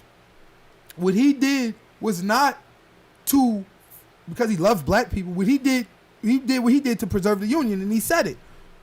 He said, if I could keep them enslaved without doing this, I would do that. But guess what? I gotta preserve the Union. Then he said, we're gonna emancipate them, but we're not gonna teach them the knowledge of finance or breeding. He never was on your side. He feared black people. I'm He not saying literally that couldn't afford to stop them from fighting, the killing off. Like, there's so many reports. As a matter of fact, I was just in Florida. There's a whole reservation of the Gullahs and Seminoles because of You how know much what? We work gotta they put bring in, bro. Draco back, cause I'm on your ass. You and Professor, your little cohort over here. All right, Women Deserve Less, written by Myron Gaines. It's in stores now and on Audible. Check Amazon. Shout out Fresh and Fit. They taught me everything I know. It's like, nah, they taught me a lot. Shout out Andrew Tate. I dream to be like him. I can tell. Let's see. I'm gonna repair the black community. I'm gonna be the most successful nigga that ever lived. Thank you very much. You ain't repairing nothing if you keep blaming us. Ain't repair nothing. You got to blame. Okay. You got to put the blame on the right people. Yeah. on Yes, we niggas. have When accountability. niggas take accountability that we're at the all-time low and we start working harder so that way we can hit an all-time high, then I'll stop saying what I'm saying. But until then, niggas is still following after rap. Niggas still selling drugs. Niggas still gangbanging in the streets. Niggas still delinquent, so therefore they're still going. Who's niggas? I know a lot of people don't do none of that. We can walk up and down the street right outside Yeah, here. you for could us to take see. the small faction and use them to represent the entire race, but Okay, they not no, taking no, the I'm not trailer taking trash to represent their race, and the Mexicans is not taking the lowest of their race to represent. They take I'll the tell you why. finest I'll of their tell you race to why they're not represent. taking it. It's So don't because take us. they make up a smaller statistical portion of that You know race. So what? therefore, I'm did you done know with your that? ass. Did you know that 70% of black people make less than 50,000 a year? 50,000 or less? Did you know? Did you know that black people as a whole brought in $1.4 trillion last year, and that makes us like the seventh richest nation on the planet? But do you know where that 1.4 doesn't Thank you. I was about to say that. Yo, professor, no, no, boy. no, no, Yo, no, no, professor no, be hitting no, it, no, no, bro. no, no, no, Professor no, be no, no. hitting it. Black people brought in $1.3 trillion last year. And spent it on Hold what? up, collectively. And spent it on what? We brought in more money Then than America's in debt. Hold up, than Venezuela. Just black people in America. So don't tell me that black people don't have this collective buying power. Yeah, we don't own anything. We don't have any resources, but that shit is by fucking design. But that's why I'm Now, saying if you they're brought in gullible. $1.3 trillion and it went right back out to everybody but you, that means everybody is going to have a vested interest in keeping your dumb ass asleep because it ain't going to you. You choosing to spend the money. Oh my God, bro. Yo. Yo, we gonna end it. We gonna end it. This is where I'm ending up. This man just said that black people brought in choosing one to spend the money. Let me finish We this. choosing to spend the money. Let's use common sense, fellas. We He choosing just to spend said the black money. people brought in We choosing to $1.4 spend the trillion. Did you know that America is not even worth that? And we'll leave it at that. My Leave it at nigga, that. wait a minute. What are How you much is talking? America worth? Hold up, time out. Don't get it twisted. We in debt, but go look up the numbers of what we brought in. We bring in more than that. 1.3 trillion. Oh yes, we bring in more than that. Now, the very real fact of the matter is this: black folks get that chicken, but we spend it. We spend it right back out. But before you just saying we got some choice, my nigga, every time we turn on the TV, they telling us we can buy the Gucci, the Louis, every time they are bombarding us, Bro, conditioning us. that shit, bro. We choose to listen to that. We can pick up a book. We can listen to an audio recording. We can do all that. Listen to it. All right, man. Every time we turn, you know what? We're gonna finish this conversation next week because I'm on your ass. We choose to listen to it. Use logic. Well, yeah, you use Logic. I always use logic. You got Hot 97. We don't own that. We don't own 105.1. We don't own none of these stations. We don't own BET. We don't own MTV. That's not the point. The point is they're the ones pushing the shit out. Bro. Stop trying to switch it up. They the Whose ones pushing fault it out. is it? It's All right. black people's fault, which is what me and Professor been saying. If it was never invented, they'd have nothing to push. Literally. If Not it was making never no sense. If Gangsta Rap was never put on a track, them boys won't be able to promote it for us to take it up. That's bullshit. Okay. You made that up. That's like saying we made up the. That's like saying we made up the. Bruh. Next week. Hold on, bruh. And this is my final thought. Yo. Bruh, I'm gonna explain this to you one last time, my nigga, and then we gonna end this right here. Oh my God. Hold up. Okay. Black people invented rap. That's what we invented. The gangster rap paradigm, they invented. So them boys. Hold up, time out. So them boys Bruh, pulled stop up and cutting me said- off. Stop cutting me off, bruh. Okay. They invented. They're the ones who took the music, and put it on Hot 97. They don't Clear Channel Broadcasting. 105.1. Who owns that? Them. We don't. The Aristers, the Interscopes, the Atlantics. They're the ones who pushing this out. Now you're not going to tell me that these same people who pushing the Taylor Swifts, the same people who go through the CDs, what is it? The FCC. FCC, yeah. Same people go through the FCC to get all this shit approved. The FCC down with the shit. You telling me these people now did not say, look, let me put it to you like this. You can't make songs about killing dogs, squirrels, chickens, white folks, Christians, Muslims. You can't make songs about killing nobody. but you can make 30 years of songs about killing black folks. Because niggas That kill niggas. hold up, bruh. That shit is not us. That shit is them. When Al Gore's wife, hold up, when Al Gore's wife, Tipper Gore, had that big campaign against heavy metal and rock music, and them kids was biting the heads off of crows and shit and drinking blood, they shut that heavy metal shit down. There was no mainstream for it. And at the same time, they mainstreamed you busting guns, killing people, shooting people. But my nigga, right, you could turn to Hot 97 right now and listen to Young Nigga Move That Dope. Young Nigga Move That Dope. You do know the Young Nigga Move That mainstream- Dope. The Now, mainstream is what's majority listen to. You know I that, don't right? care. My nigga, listen, and this will be my last point. Okay. I don't give a fuck. Let's take y'all point and say, oh, we created it. All right, well, porn is out there. You don't see these niggas putting porn on Hot 97 or porn on regular media. You got to go find that shit. It's abstract, obscure, and people got to go find it because they understand it's a detriment to people's mental health. They understand kids could be listening to this, watching this. So therefore, they put censor on it. Why isn't rap censored? That's them not censoring it. That's them allowing us to put out Young Nigga Move That Dope. I'm gonna kill everybody. Chopper, Rap chopper, is chopper. censored. Drill music. Rap is censored. Stop, bro. And explicit- I'm not talking about explicit lyrics. I'm talking about the entire message behind it. Stop. You're not gonna act as though the system is not involved. Go turn on. Pornography listen, is an explicit act, bruh, which is why because- it's censored. Bruh. You ask why is it not? You know, I'm just answering your question. Go turn on and the same shit with our music. Young Nigga Move That Dope. Yeah, The only so- thing they blocked out was nigga. Exactly. But they still said move that dope. Most times they blanked out dope. too. No, you can't black out, Dope. bruh. Yeah. You can't black out the message by blacking out one word. And the point is, if you are allowed to have this type of music just being pushed out, who's doing the pushing? It ain't us. We don't own these records distribution companies. We don't own these TVs. And We don't porn- own the radio. Porn is publicized. OnlyFans. We don't own the radio. Porn is publicized. OnlyFans. Bruh, it's not publicized. Yes, it is. All right, so Yes, look. it is. It's so a look. public So stock. listen. Yes, it is. All right, so you cannot turn on Hot 97, which is a public broadcast station. Children can listen. It's free. You can turn on the radio and click the dial. Mm-hmm. That shit should be censored.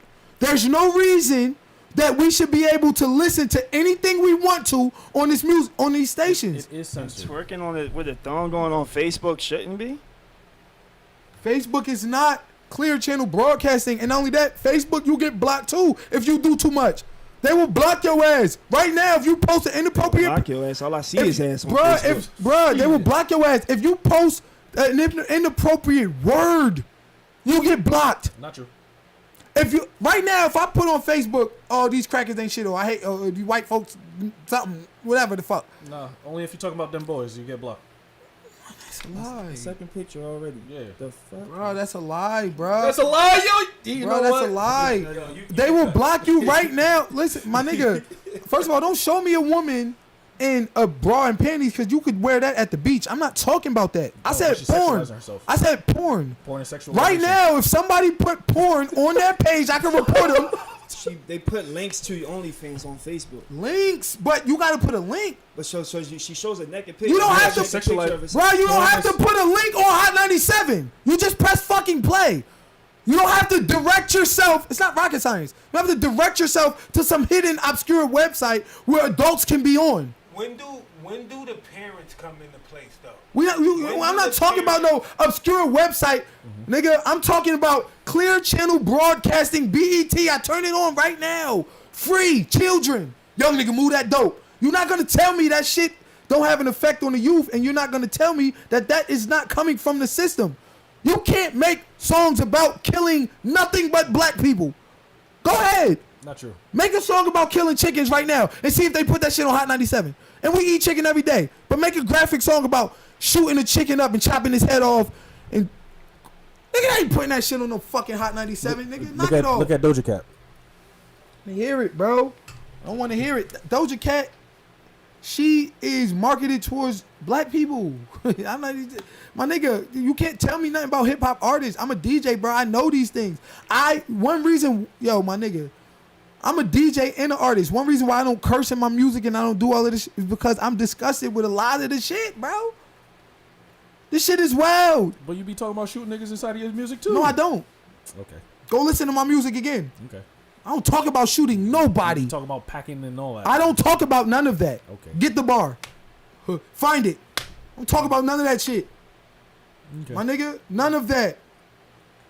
I'm not running around here acting like I'm no super thug. My nigga, like, I'm not. If you hear it in my rap, it's a cautionary tale saying, look, this goes on, but you need to do this. And I do that on purpose. But I don't even curse in my music, bro. You know what I'm saying? Like, and I'm not saying it because I'm mightier than Dell. I'm saying it because I'm a realist. I'm speaking facts. At the end of the day, if right now, if you wanted to get in the mood for listening to Jesus in church, you gonna go listen to fucking gospel, bro. Right now, you gonna go listen to Kirk Franklin. Now you not gonna tell me that these young niggas is not being motivated by the music? And you're not gonna tell me that the music is not being pushed out by people other than ourselves? You still got a choice, bro. All right. You still got a choice. All right, man. That was a good conversation. Thank you, Catcher Vermin, for coming out. Catch your vermin. Reporting for Thank duty. you, Professor. Facts. Check me on Facebook, Catch Your Vermin. Check my Instagram, Draco Dasage, DRACO DASAGE. And I'm a photographer, so if you want your bitch shot inside of lingerie, let me know. Oh my God. Professor Bars, most gangsters rapper out there.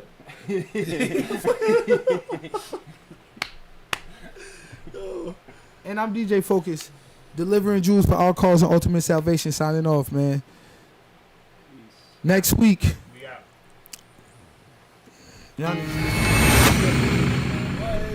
Can't wait till you watch this back. Yeah, right. Please watch this back. Screaming and shit. Always trying to You kept trying to dodge the bullet, bro. every fucking Nah, bro. You like to woke up with violence this morning. That's what happened. She let me do what I want. She let me do what I do. She wanna sit in the front. She wanna chill with my crew. She always do what I say, but she never say what I do. I told her, baby, I'ma be a player. She said I ain't playing with you.